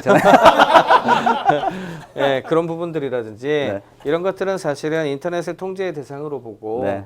어떻게 보자면은 자율적인 거를 전혀 믿지 않고 옛날 방식으로 위에서 아버지들이 뭘 하듯이 그렇게 하겠다는 사고 방식에서 나오는 거거든요. 그래서 그런 부분들은 이제 뒤에 결국에는 되게 안 좋은 여러 가지가 많이 나오죠. 그래서 그런 부분들이 좀 악수였다는 생각이 들고 되려 이제 미국하고 글로벌 그 인터넷 역사에서는 굉장히 중요한 사건들이 몇 가지가 있어요. 이제 제일 첫 번째는 미국에서 군사용으로 인터넷을 원래 만든 거거든요. 네. 그러니까 핵 전쟁이 터져도 네트워크가 끊어지지 않도록 하기 위해서 원래 그 용도 원래 그렇게 시작된 아, 거예요. 예, 네. 그렇게 시작돼서 미국 국방부에서 돈을 내 가지고 네. 처음에는 이제 미국에 있는 대학 연구소들하고 그다음에 미국에 있는 중요한 기관들하고 연결짓는 네. 네트워크로 시작을 한 건데 네. 이 네트워크에 대한 그 돈을 대 가지고 국방부에서 관리를 하다가 이 관리 체계를 전부 민간에 이양을 해요. 네. 네. 그게 아이캔이니 뭐 네. 그 이런 인터넷 주소 도메인을 갖다가 설정해 주는 곳들이니 뭐 이런 것들을 민간 단체들의 연합으로 전부 이양을 하게 되거든요. 이게 사실은 이제 인터넷이 전 세계로 퍼져나가게 만드는 데 있어 가지고 굉장히 중요한 역할을 하나 한 거고요. 두 번째는 주소 체계 쪽에선 그렇고 두 번째는 월드와이드 웹이 사실은 또 되게 중요해요. 월드와이드 웹이 왜 중요하냐 하면은 월드와이드 웹 이전에는 아무리 네트워크 연결돼 있어도 그냥 학술적인 용도가 많았어요. 네. 대학에서 그냥 네. 컴퓨터 하던 사람들이 쓰던 거지 네. 일반인들이 인터넷 뭐 몰라 뭐 이런 네. 네. 거였거든요. 네. 원래는 네. 그게 1970년대부터 한 20년간은 그렇게 그냥 사람들은 모르지만 인터넷이란 게 있었다. 뭐 거의 이런 수준이었는데 월드와이드 웹이 나오면서 그 이후에야 우리가 일반인들이 인터넷이란 걸 알게 그러니까 된 저희가 거잖아요. 그 주소할 때 www 예, 쓰는 게 www 네. 이거 웹 브라우저 하는 건 다 네. 그냥 그렇죠. 월드와이드 그렇죠. 웹이에요. 그러니까 월드와이드 웹이 굉장히 중요한 일반인들한테 굉장히 중요한 역할을 하게 되는데 이거를 처음 만든 게 팀 버너스리가 이 유럽에 있는 입자물리 연구소의 이제 물리학자거든요. 그러니까 이거에 대한 발명 권한이라 그래야 되나 이런 그 내용들은 네. 유럽의 입자물리 연구소가 가지고 있었어요. 권한을 가지고 네. 있었고 자기네가 IP도 있었고 네. 자기네가 모든 걸 관리하고 네. 관리할 수가 네. 있었는데 팀 버너스리한테 이거는 인류의 자산이다.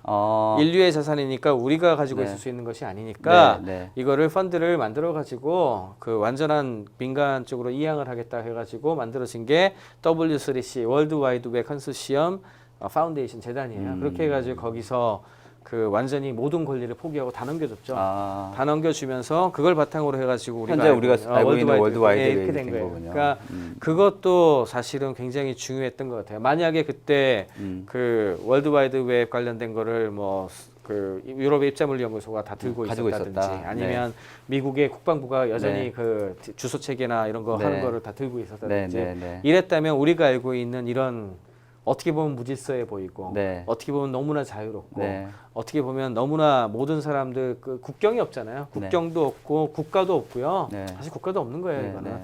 국가도 없고 하는 이런 사이버 스페이스가 펼쳐진 거지. 만약에 옛날에 어떤 그 국가를 중심으로 한 세계 그리고 내 거의 소유권을 중심으로 하는 그런 철학을 네. 가지고 조집을 했다면 네. 그 뒤에 그 대안이 나왔을 수는 있어요. 네. 그렇지만 네. 지금보다는 한참 늦어졌을 네. 가능성이 네. 있죠. 현재 저희가 쓰고 있는 이렇게 편하게 쓰는 인터넷이 사실은 그런 숨어 있는 공로자들의 공유 그렇죠. 정신에 네. 의해서 빚진 바가 많이 있네요. 그렇죠. 실제로. 네, 네. 자, 다른 질문. 네.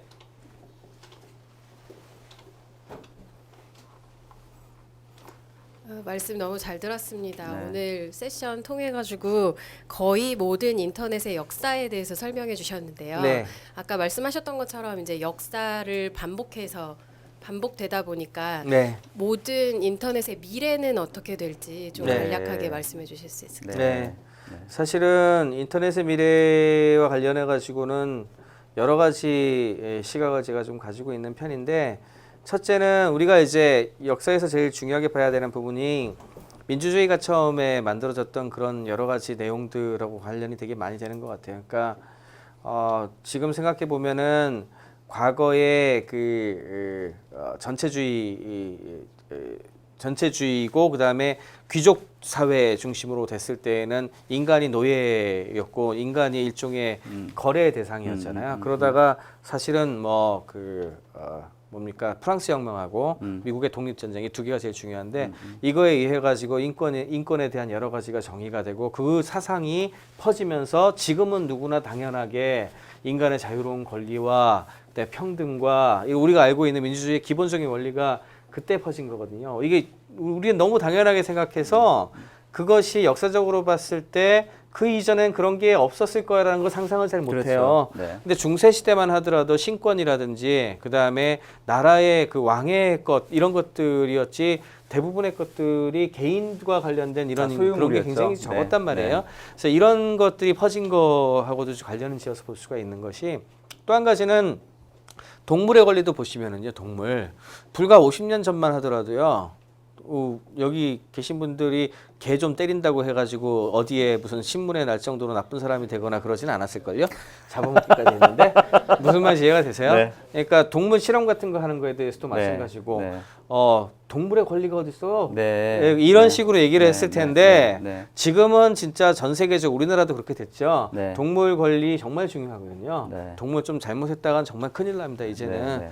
그러니까 너무 당연하게 이제 좀 있으면 우리 애들 같은 경우에는 진짜 당연하게 생각할 거예요. 네. 근데 옛날에 그런 시절이 있었네라고 하면은 이해를 못할 어떻게 수 그럴 있죠. 수가 그렇지. 아마 네. 이럴 거라고. 네. 그럼 좀 지나면 어떻게 될 거냐면 네트워크에 대한 권리 이게 네트워크에 대한 권리예요. 네트워크에 대한 권리 그 다음에 내가 가지고 있는 데이터에 대한 권리 그리고 조금 더 나가면 사실 로봇이라든지 그 다음에 기계 같은 것에 대한 권리까지 이어지는 거거든요. 네, 네. 로봇이나 기계도 생각을 한번 해보세요. 네. 걔네가 생각을 한다는 거예요, 네, 지금? 그 생각을 하고 이렇게 인터랙션을 하는 애가 있어. 네, 네. 그리고 우리 집에 예를 들어 조그만 애완용 로봇을 하나 갖고 네, 왔는데 얘가 내 말도 알아듣고 인터랙션도 아, 하고 네. 감성 반응도 하고 네. 뭔가 일도 해주고 조금씩 그런다고 네, 생각을 네, 해봐요. 네, 네. 햄스터보다 낫잖아요. 햄스터보다는 얘가 더 똑똑하고 아무 반응 없는 네, 네, 네. 거보다 훨씬 더 낫고 네, 네, 네. 그렇잖아요. 네. 그리고 심지어는 이제 190 애정을 느낄 수도 있겠는데요? 느낄 수 있죠. 네. 진짜로 자동차에도 애정 느끼는 사람 많잖아요. 맞아요. 내가 맞아요. 타고 다니는 네. 그 애착관계가 네, 네. 형성이 되니까. 근데 어느 날 갑자기 얘를 때려 보신다든지 누가 네, 네. 그 다음에 이거에 대해서 나쁘게 구하는 것들이 있을 때 만약에 네. 어떻게 반응할 것 같아요? 네. 그러니까 이게 시키려고- 사실은 네, 네, 네. 굉장히 네트워크 사회가 되거나 했을 때 인간의 생각은 되게 생각보다 많이 바뀌어요. 그러니까 과거에 없었다고 해가지고 앞으로도 없을 일은 절대 없고요. 그러니까 이제 인터넷의 미래도 사실은 이렇게 그 데이터라든지 기술 자체에 대한 권리도 아마 얘기가 많이 될 거고 경우에 따라서는 인터넷과 로봇과 기계와 인간이 함께 사물 인터넷 시대가 되면 점점 더 그렇게 될 거예요.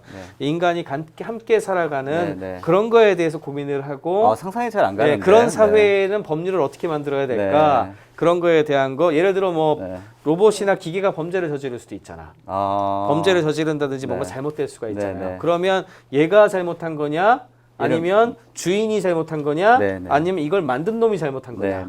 라고 하는 세 가지 패스가 나와. 이런 경우에 만약에 그냥 제품으로 본다면 지금까지 개념으로 한다면은 만든 놈한테다가 야 니네 왜 이따위로 만들었냐라고 이렇게 해야 되는데 그거에 대해서 교육을 하고 자율성을 주는 경우에는 다르단 말이에요. 얘가 그 만든 사람이 컨트롤할 수가 없잖아요. 그러면 이 주인이 잘못 가르쳤냐, 주인이 잘못 가르쳤냐, 주인이 뭔가 잘못했냐면 주인한테 책임이 갈 거 아니에요. 얘가 예를 들어 누구를 상해를 시켰어. 그러면 그렇게 될 거 아니에요. 근데 주인 입장에서도 되게 억울할 수가 있어요. 그렇죠. 얘가 자율적으로 판단해가지고 얘가 실수를 해가 이상한 짓을 했는데 그게 왜 내 책임이냐, 얘 책임이야 라고 하게 되면 얘의 권리를 인정해야 돼, 그때부터. 이 별거 아닌 것 같아요. 이런 거에 대한 거에 대해서 그럼 얘는 변호인을 쓸 수 있나요? 그렇죠. 이제 이런 부분들에 대해서 연구를 해요, 지금. 실제로 법률 체계라든지 이런 것들을 미국 같은 경우에는 그 위로봇 같은 컨퍼런스를 통해서 법대 교수들이 모여가지고 로봇과 함께 살아가는 사회에 대한 이미 그런 논의가 시작이 됐어요. 하고 있고 네트워크의 권리에 대한 얘기도 굉장히 많이 하고 있고 인간 자체가 지금 인간들만의 세계가 아니라고요, 지금 벌써. 생각해보니까 얼마 전에 그 영화였던 허라는 영화가 있었는데 거기서도 그 우리가 소위 하는 쉬리 같은 그런 그 음성 인공지능하고 사랑을 나눈다는 그런 내용이거든요. 충분히 가능한 얘기죠. 그래요? 애착관계 형성될 수가 있죠. 혼자 사는 것도 괜찮을 것 같은데 앞으로.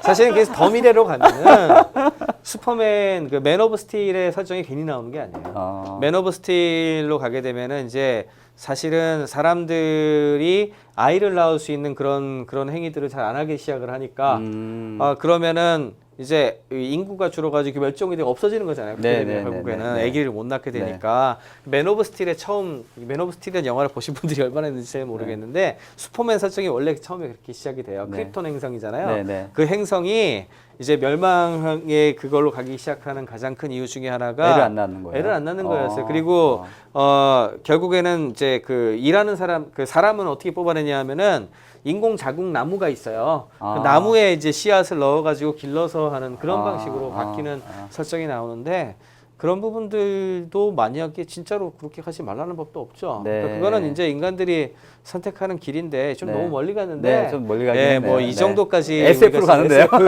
얘기할 건 아니지만 뭐 여튼 생각보다 그 사안별로 지금 우리가 생각하는 여러 가지들이 사회적 합의를 통해 가지고 새롭게 만들어질 부분들이 굉장히 많다.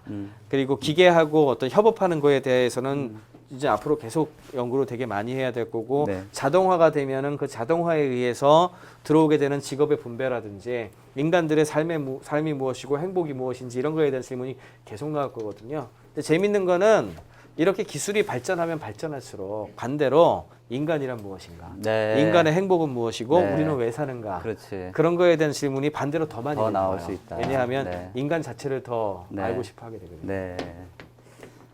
답변이 잘 되셨는지요? 저기 온라인에서 질문 있어가지고 말씀을 드릴게요. 고성 PD님이 저 멀리서 질문을 또 온라인으로 또 보냈는데 이제는 사물들이 인터넷에 접속되고 점점 지능화되어 가는데 이러한 사물들을 잘 활용하기 위해서는 소프트웨어를 알면 좋을 것 같은데 앞으로는 사업가나 무언가 하려는 사람들은 코딩을 배워야 할까요? 뭐 이제 꼭 배워야 하는 지극히 사업가적인 마인드로 꼭 배워야 하는 것까지는 아닌데 굉장히 중요하다라고 생각을 해요. 예를 들자면은 인간은 사회적 동물이라고 그래서 우리가 언어를 배우는 거잖아요. 그래서 서로 커뮤니케이션 하기 위한 거잖아요. 혼자서 다 할 수 있었으면 그걸 할 필요가 없었겠지. 그래서 사실은 사람들과 소통을 하기 위해서 우리가 커뮤니케이션을 배운 건데 그 다음에 우리가 영어 배웠잖아요. 영어 왜 배웠을까요? 한국에 있는 사람들하고만 커뮤니케이션 해가지고 답이 안 나오니까 미국에 있는 것도 좀 읽어야 되고 미국 사람들하고 얘기도 좀 해야 되고 그런 대상을 넓힌 거잖아요. 그럼으로 인해서 우리가 할 수 있는 기회가 더 많아진 거고 그다음에 찾아낼 수 있는 가치도 더 많아진 거고 그것이 이제 커뮤니케이션의 본질이지 않습니까?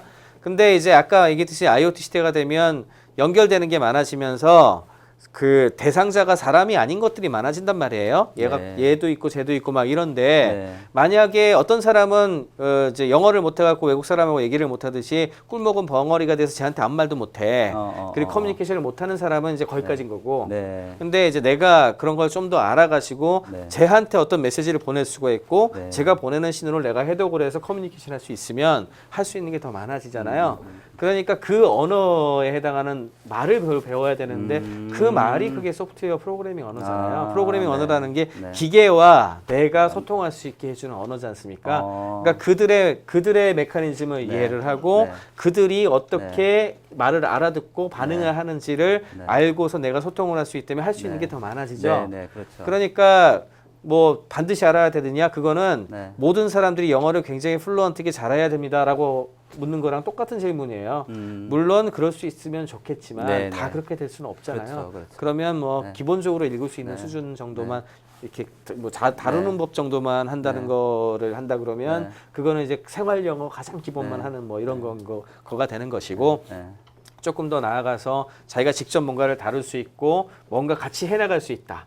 그러면 이제 미국에 있는 어떤 사업가랑 내가 소통하고 계약서도 쓰고 해가지고 사업도 같이 실행하고 이런 거를 하는 사람처럼 되는 거는 프로그래밍 언어를 이용해서 제가 뭔가를 할 수 있게 만들어 줄 수 있다면 그게 가능한 거잖아요. 레벨 차이가 나는 그렇죠. 거죠. 근데 물론 이제 그런 걸 많이 하면 할수록 근데 예를 들면 분명히 사업가는 좋아지겠죠. 방금 말씀하셨던 그런 케이스인데 예를 들어서 저희 자녀들, 네. 아이들의 경우는 어떨까요? 그러면 아이들 같은 경우도 똑같아요. 그래요? 앞으로 네. 시간이 가면 갈수록 그 컴퓨터나 기계들하고 소통할 일이 많아질 텐데 컴퓨터나 기계가 어떻게 움직이고 이미 아이들은 네. 저희 아이들은 아빠보다는 컴퓨터랑 더 소통을 많이 하고 있습니다. 네, 근데 그거를 단순히 그냥 소통하는 거하고 네, 네. 얘네들의 속속들이를 알아가지고 조종할 수 있는 수준으로 하는 거하고는 또 네, 차이가 나죠. 또 다르죠. 네. 네.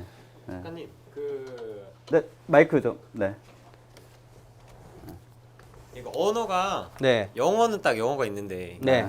기계어는 되게 많잖아요. 네네. C++. 영어 자바. 왜 영어만 있는 게 일본어도 있고. 그러니까 그런 언어 맞는데 네. 그러니까 딱 뭐 영어 공부하라고 하면 뭐 갑자기 막 그럼 영국 영어 해야 됩니까? 뭐 저 호주 영어 해야 돼? 이런 고민 안 하잖아요. 네, 그냥 네, 영어 네, 하면 네. 뭐 해야 될지 알잖아요. 네, 네, 네. 근데 솔직히 말해서 이 기계 언어, 프로그래밍 언어라고 하면 요새 막 언어가 많으니까 네. 뭘 해야 될지 되게 고민스럽고 그래서 네. 혹 듣는 얘기는 뭐 워드프레스를 좀 배워라. 네. 그게 이제 네가 배워야 돼 뭐 기계 언어다. 네. 학생들한테 그렇게 네. 얘기해 주는데 거기에 대해서 어떻게 생각하시는지. 워드프레스는 그 용도에 따라 조금씩 틀려요. 워드프레스 같은 경우에는 언어라기보다는 이제 미디어 도구인데 뭐 하는 건가요? 그 워드프레스라는 게? 블로그를 네. 만드는 그런 네, 도구인가요? 블로그 이제 미디어 프레젠테이션에 대한 거니까 그 자기가 미디어 쪽에 뭔가를 하려는 사람들인 경우에는 워드프레스가 도움이 굉장히 많이 되죠. 어떤 그거 꾸미는 거나 이런 거에서 굉장히 도움이 많이 되니까. 그리고 웹에서의 어떤 인터액션, 상호작용 같은 거를 중심으로 하는 경우에는 최근에 자바스크립트가 제일 올라와 있는 가장 표준 언어에 가까운 그런 역할을 하고 있고 그 다음에 뭐 예를 들어 기계 수준에서 아주 미세한 레벨에서 건드려야 된다. 네. 이런 거를 하는 사람은 C 언어를 써야 되는 거고 이렇게 그 용도에 따라 가지고 예를 들어 중국이란 나라가 있고 중국 가면 중국어를 써야 되고 일본 가면 일본어를 써야 되고 미국 가면 미국 영어를 써야 되고 이렇잖아요. 그렇게 영역에 따라서 좀 알아야 되는 영어의 종류가 좀 언어의 종류가 좀 다르죠. 제가 이 질문을 드렸던 건 사실 방금 그 질문 온라인으로 네. 질문하셨던 그 네. 고우성 PD가 네. 그 워드프레스 배우라고 네네. 강력 추천을 하셨어요. 아, 네네. 네. 그분이 네. 저번 주 토요일 날 네. 네. 미래학을 강연하셨습니다. 네네. 아, 너 10년 후에 미래를 아느냐? 너 네. 아프리카인 우습게 생각하지? 굉장히 불만이 찬 표정이세요? 네, 아니, 좀 듣다 보니까 되게 긍정적이고 뭐 네네. 오픈되고 이래서 네네. 미래가 되게 희망적인데 네네. 제가 고 PD님한테 들었을 때는 네. 굉장히 앞으로 나 살아남기 힘들겠다. 아, 그 개떼같이 밀려오는 이 아프리카인들을 내가 어떻게 내가 그 생존을 할까 막 이런 생각이 들었거든요. 그래서 네. 아프리카인들이 이제 우리 생존 뭐라고 하냐 이 시장에 뛰어들고 네. 또 이 기계들과도 이제 너희가 살아남아야 될 거다. 영어, 중국어가 중요한 게 아니라 기계들과 이 아프리카인들을 상대로 해서 이제 너희들이 살아남아야 된다 이런 식으로 얘기를 하셨거든요. 네. 그래서 뭐 10년 이제 가까운 미래에는 그다지 긍정적으로 보질 않았는데 네. 되게 오늘 얘기를 뭐 제가 기웃기웃 듣다 보니 네. 되게 긍정적인 것 같아서 혹시 거기에 대해서는 어떻게 생각하시는지 앞으로의 저는 굉장히 긍정적이에요. 네. 네. 뭐든지 다 걱정을 많이 한다고 하지만 만약에 우리 사회가 그 옛날보다는 계속 생산성이 좋아지고요. 그 다음에 사람들이 일하지 않고도 먹고 살 수 있게 변하고 있는 거예요. 어쩔 수 없이. 그러면 결국에는 분배의 문제가 아마 닥칠 거고요. 거기에서 과도한 정도의 어떤 제도라든지 이게 못 받쳐주게 되면은 결국엔 혁명이라는 게 일어나게 돼 있기 때문에 그런 것이 나타나기 전에 사회들이 아마 합의를 하게 돼 있어요. 그래서 개인적으로는 한마디로 말해서 인간들이 옛날보다 덜 일하고 더 잘 살 수 있는 상태로 계속 진행이 되고 있는데 왜 그것이 개인들한테 더 나쁘게 가야 되느냐에 대한 문제의식들을 가지고 있잖아요. 그러면 그거에 대한 문제 해결책을 해결할 수밖에 없는 사회적 압력이 진행이 되고요. 그것을 빨리빨리 대처를 해가지고 시스템이 잘 극복을 해주게 된다면은 그 전환이 되게 자연스럽게 큰 충격 없이 그리고 저는 이제 기성세대가 해야 할 일이 그런 거라고 생각하는데 소프트 랜딩. 그러니까 시대가 바뀌는 거거든요. 시대가 바뀌는 거에 기존의 시스템하고 그 앞으로 바뀔 시스템하고의 사이에 이 밸런스를 좀 맞춰주면서 좀 천천히 움직여서 안착할 수 있도록 도와줘서 사회가 한꺼번에 컬랩스하지 않도록 해주는 걸 도와주는 것이 우리가 해줘야 될 기성세대가 해줘야 될 일이고 만약에 그걸 잘 못하게 되면 어떻게 되냐 하면은 혁명이 일어나나요? 갑자기 컬랩스를 하죠. 그러니까 완전히 바뀌죠. 이거 바뀌는 시기에는 항상 고통이 따라요. 그러니까 플레이어가 완전히 바뀔 때에는 새로운 언제나 빌드가 되게 돼 있어요. 빌드가 되기 때문에 10년이고 10년 정도 보통 10년이면 될 것 같은데 10년 정도 고생하면 아마 체계가 싹 바뀌면서 그 새로운 시대에 맞는 걸로 많이 바뀌어 있게 될 텐데 그 10년이 엄청 고생스러울 거예요 아마. 네. 왜냐하면 너무 추상적이에요. 제가 필요한 거는 네. 혹시 취업 때문에 그러시는 건가요? 취업도 그렇고 창업도 네. 그렇고 하여튼 네. 제 머릿속에 지금 그 막 개떼 같은 아프리카인들과 예 그리고 자, 지금 일단은 진행자라서 좀 말씀드리면 예. 조금 더 구체적인 내용은 또 나중에 또 끝나고 나서 또 기회가 있으니까 다른 감사합니다. 분들을 위해서 마이크를 아프리카인들 얘기는 굉장히 중요한 얘기 같습니다. 저기 맨 뒤에. 네. 시간이 사실은 30분까지인데 조금 더 진행할게요. 괜찮으세요? 네. 네. 급하신 분들은 가셔도 되는데 후회하실 것 같습니다. IT 분야 그 뭐 전공이나 그런 건 아닌데 그쪽에 좀 관심이 있어서 책을 읽으면서 그 선생님 책을 좀 구입을 했어요. 읽으려고. 네. 제가 드리고자 하는 질문은 이렇게 뭐 IoT 뭐 그래서 뭐 다 연결되고 그러다 보면서 뭐 빅데이터 그래서 우리가 쓰는 뭐 여러 가지 그런 것들이 다 데이터화가 되고 저장이 되고 네. 그래서 또 다른 한편에서는 그 개인 프라이버시가 없어지는 거 아니냐. 네네. 점점 앞으로 더 그렇게 될 것 같은데요. 네네. 그 부분에 관해서는 어떻게 생각을 하시는지 궁금해요. 프라이버시는 저는 효용이라고 생각을 해요. 그러니까 뭔 얘기냐면은 프라이버시를 계속 지켜주는 것이 더 낫다면 그러면 그냥 지키는 게 좋은 거고요. 그게 아니라 프라이버시를 희생으로 해가지고 얻어지는 것들이 있거든요. 반대급부가 있어요. 반대급부. 그러니까 예를 들어 아까 말했듯이 나의 맞춤형으로 뭐가 온다든지 건강 관련된 거를 한다든지 뭐 여러 가지 효용들이 오잖아요. 그 효용과 내가 지금 이걸 꼭 지키는 것이 과연 얼마나 엿바꿔 먹을 수 있는 수준인가. 이게 어떤 사람한테는 굉장히 비싼 걸 것이고 어떤 사람한테는 뭐 그렇게 중요하지 않아. 내가 뭐 별 죄도 안 지었고 내가 어디 좀 뭐 한다고 해가지고 별 문제가 되겠어. 내가 좀 어디 아픈 게 뭐 그렇게 중요해. 난 되려 이거를 밝힘으로 인해 가지고 지금 현대의학에 가장 최신의 나한테 맞는 거를 추천을 받고 그거를 쓰는 것이 나한테는 더 좋아. 네. 라고 그 바꿀 의지가 있는 사람은 그거를 이제 안 할 것이고 반대로 아니야 나는 그래도 내 거를 지키고 가는 게 훨씬 좋아라고 하는 사람들은 그걸 지킬 거란 말이에요. 이게 섞여 있는 거예요. 그러니까 그걸 어느 하나의 규칙으로 정할 수가 없어요. 다만 프라이버시가 없어질 거다라고 얘기하는 거는 그게 이제 마크 주커버그가 옛날에 했던 얘기이기도 한데 아, 그래요? 네, 마크 주커버그가 얘기한 시점이 오긴 올 거예요. 저도 그렇게 네, 생각을 네, 해요. 네. 나중에는 네. 그 소위 말하는 프라이버시가 그렇게 중요하지 않다라고 생각하는 사람이 다수가 되는 시점. 그리고 별로 뭐 어차피 나쁜 짓 다, 하고 살면 안 되겠다 이제. 그렇죠.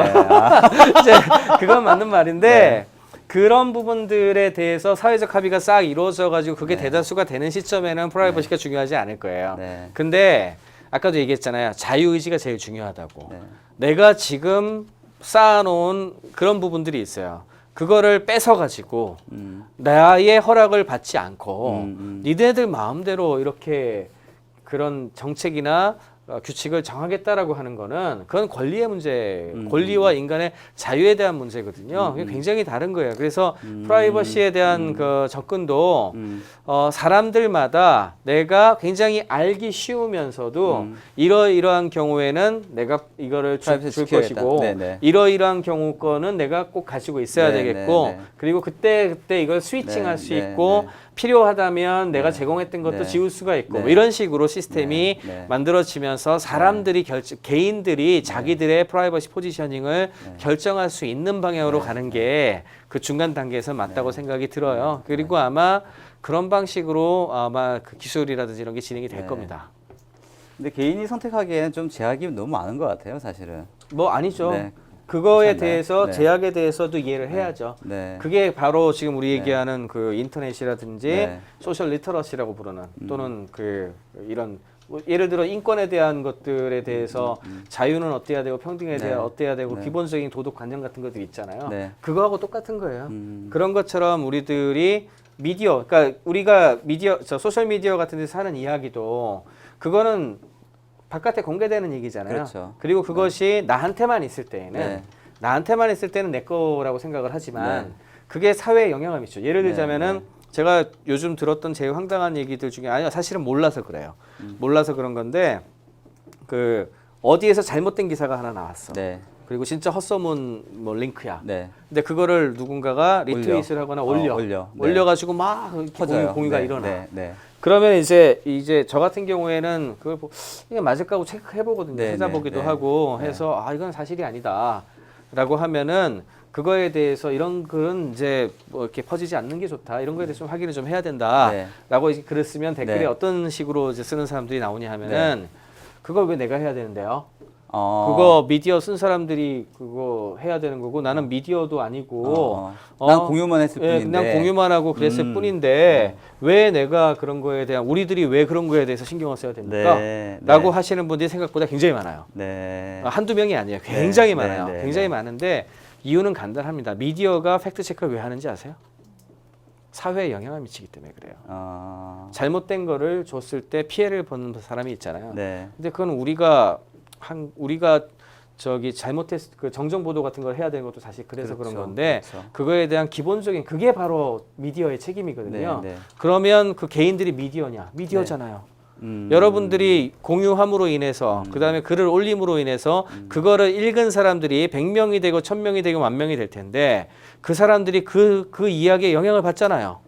다시 여러분들은 사회에 영향을 미쳤잖아요. 네. 그러면 미디어인 거예요. 네. 미디어로서의 개인적인 책임이란 게 있다고. 네. 그 책임에 대해서 아주 가장 기초적인 거를 확인하고 네.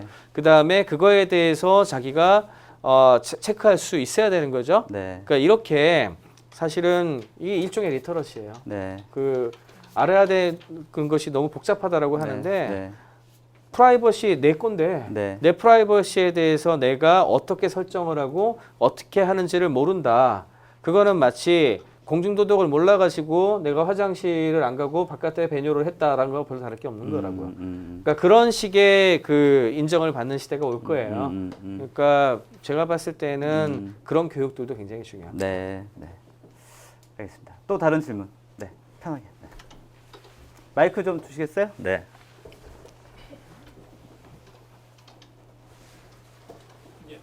이 시간 계속 네. 말씀하시는데요. 네. 저기 한국의 인터넷 기업하고 네. 외국의 인터넷 기업하고 네, 자기들 기업에 저기 투자하는 상술에 네, 그 양이 어느 정도 차이가 나는지 한국 기업 같은 경우에는 어떻게 보면은 상술이 조금 지나치다 할 정도로 네, 네. 많이 들어갔다고 보는데 외국은 어느 정도 들어가는지 그렇게 하고도 이윤 창출이 가능한지 네. 예, 그런 게 궁금합니다. 네. 그래서 사실 수치가 특별하게 있지는 않아가지고 어느 정도로 더 많이 했다, 덜 했다 이렇게 얘기하기는 좀 어려울 것 같고요. 다만 미국에 있는 기업들 중에서 특히 페이스북이라든지 뭐 구글 같은 회사들은 지금 아까도 말씀드렸지만 기업의 그 철학이라든지 그런 신뢰가 가장 중요한 자산이거든요. 그걸 잃는 순간에 회사가 망해요, 사실은. 구글 같은 회사들은 오픈 플랫폼이라고 하는 정신, 그리고 그런 것들이 제일 중요한 어떤 그 빌딩 블록이라고 일종의 밑에서 올라온 어떤 그런 자산이라고 할 수가 있는데, 그거를 잃게 되는 철학을 가지고서 지나친 상업성을 추구한다든지 이러면은 회사가 망하는 거라고요. 그러니까 그 무슨 뭐 약간의 일부 투자의 수준이 아니고 예를 들어 데이터를 이동할 수 있도록 해준다든지 또는 보안과 관련된 것을 끊임없이 추가적으로 이야기한다든지 프라이버시 세팅이 잘못됐다고 했을 때 그것을 고친다든지 이런 것을 상시적으로 할 수 있는 체계가 되어 있어요.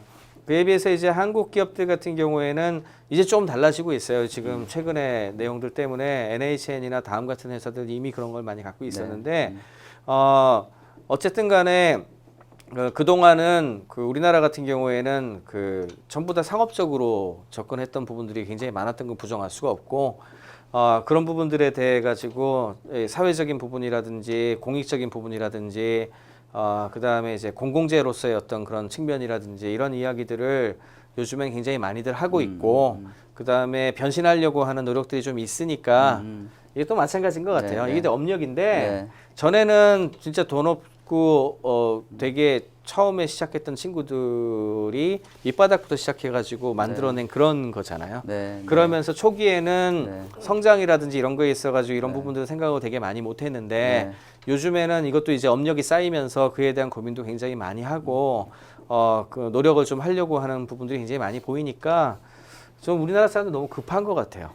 약간 그런 생각 되게 많이 하는데 이게 저는 그냥 좀 짚고 넘어가야 되는 어떤 그런 과정이라고 네. 생각을 해요. 그리고 나면 나중에 나중 되면 결국엔 또 성숙할 것이고 만약 그걸 네. 그때 그 업력이 됐음에도 불구하고 그걸 못한다, 그 회사 못 살아남습니다. 네. 자, 또 다른 질문 있으시면. 네. 마지막 질문으로 한번. 네. 아까 말씀하신 것처럼 얘기 잘 들었는데 아까 뭐 공유라든가 이런 부분에 대해서는 상당히 좀 공감하는 부분이 좀 많이 있는 것 같아요. 뭐 예를 들자면 뭐 영국 기업에서 만들었다고 생각하는 뭐 3D 프린터라든가 이런 거 같은 경우는 인터넷상에서 만드는 방법이라든가 재료라든가 다 공유가 돼 있지 않습니까? 그런 부분이 우리나라에서 생각하는 뭐 IT 하시는 분들하고 약간 좀 차이가 많다라는 걸 제가 절실하게 느꼈고요. 마지막으로 한번 질문을 드리겠는데 혹시 이 강의를 듣고 있는 혹시 스타업 아까 관련돼서 이렇게 좀 재능 기부는지 무슨 여러 가지 활동을 좀 많이 하고 계시는 것 같은데 IT 관련된 업무를 좀 준비하고 있는 학생이라든지 아니면 기존에 하고 있는 분들이 혹시 이런 거는 꼭 좀 준비해서 역량을 좀 갖췄으면 좋겠다라고 생각하시는 혹시 당부의 말씀 그런 거 있으면 좀 한마디 얘기해 주세요.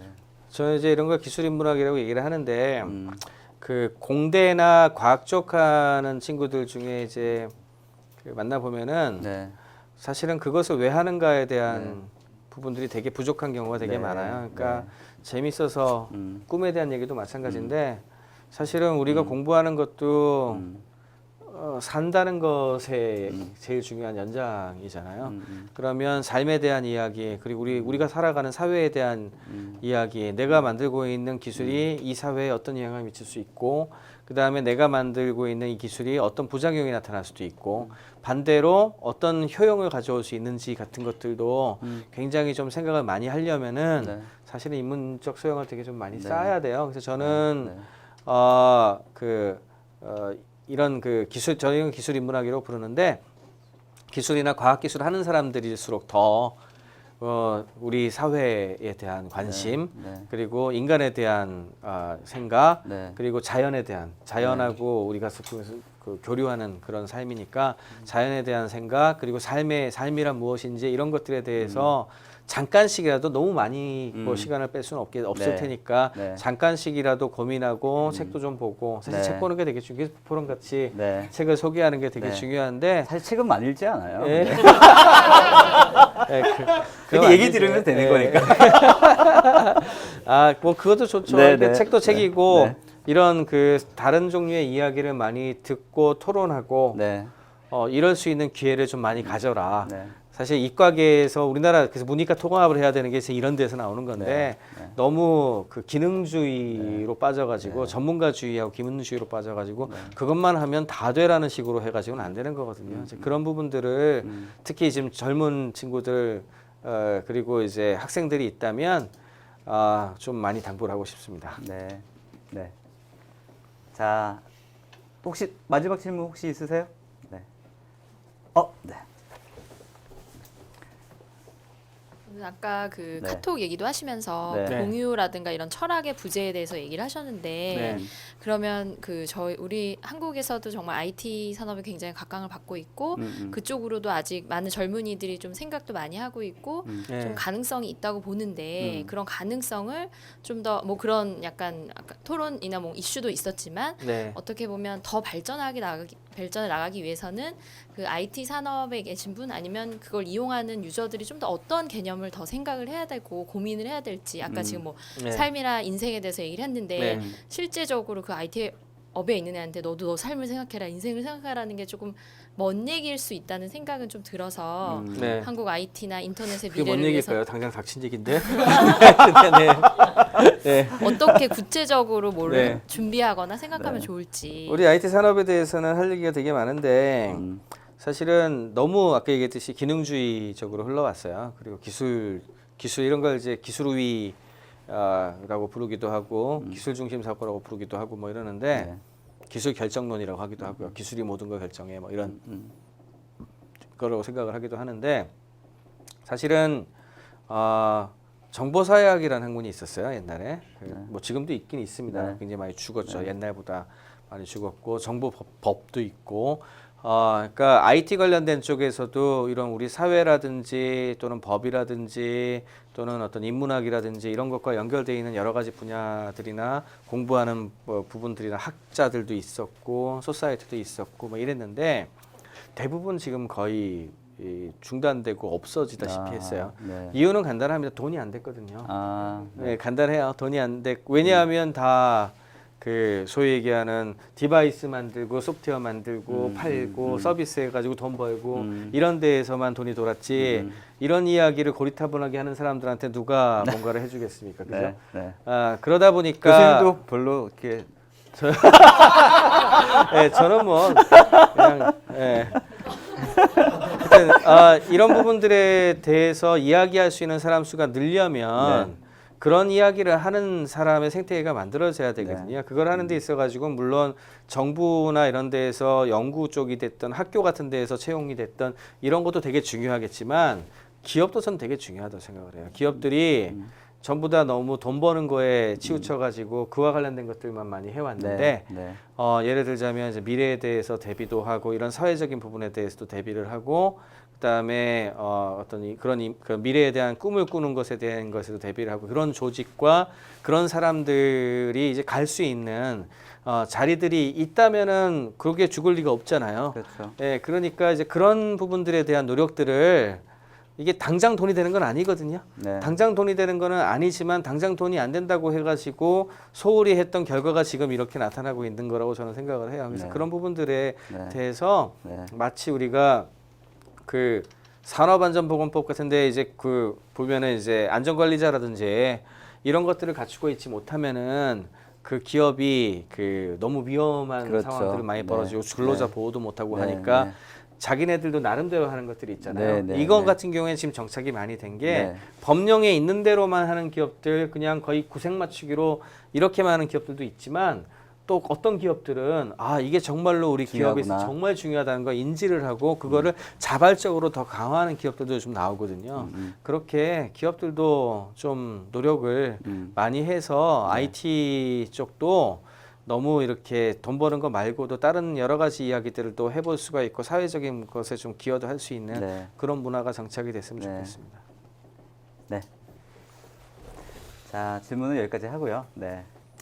저희 그 북프롬 커뮤니티 그룹은 페이스북을 주로 이용해서 하고 있고요. 오늘 이 방송 또는 이제 방송 후기, 책 후기 여러 가지 이런 커뮤니티가 페이스북에서 이루어지고 있습니다. 그래서 가셔서 이렇게 보시면 여러 가지 활동들 많이 앞으로도 있을 것 같거든요.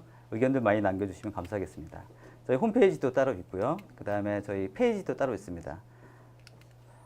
저희 그 농인의 북포럼 해서 저희 오늘 그 앞에서 열심히 봉사를 해주십니다. 원래 농인분들이 오늘 농인분들이 안 오신 것 같은데, 네. 그래서 하지만 여기 이제 자막 처리를 해서 외부에 계신 분들이 바로 실시간으로 이 북포럼 방송을 자막으로 볼 수 있으시거든요. 지금 이게 시스템이 되어 있으신데 오늘 그 주은영, 그다음에 김묘정, 그다음에 최지민 속기사님이 안 해주셨어요? 네. 그래서 오셔가지고 1시간 반 동안 했는데 오늘 너무 힘들었죠. 자, 크게 박수 한번 보내드릴게요. 네. 나중에 음료수 한번 사주셔야 될 것 같아요. 자, 오늘 1시간 반 동안 1시간 거의 50분 가까이 됐는데 우리 저자님 너무 말씀 감사하고요. 마지막 한 말씀 좀 부탁드리겠습니다. 네, 뭐 북포럼 굉장히 많이 네. 시간이 갈수록 발전해 나가는 것 같아서 이게 공유고 그죠? 네네네. 네, 그리고 앞으로도 네. 이제 글로벌로도 좀 더 확대가 돼가지고 네, 네. 이제 한국에서의 문화가 전 세계로 퍼져나가는 그런 네. 계기가 됐으면 좋겠습니다. 자, 1시간 반 동안 감사합니다. 큰 박수 부탁드릴게요. 감사합니다.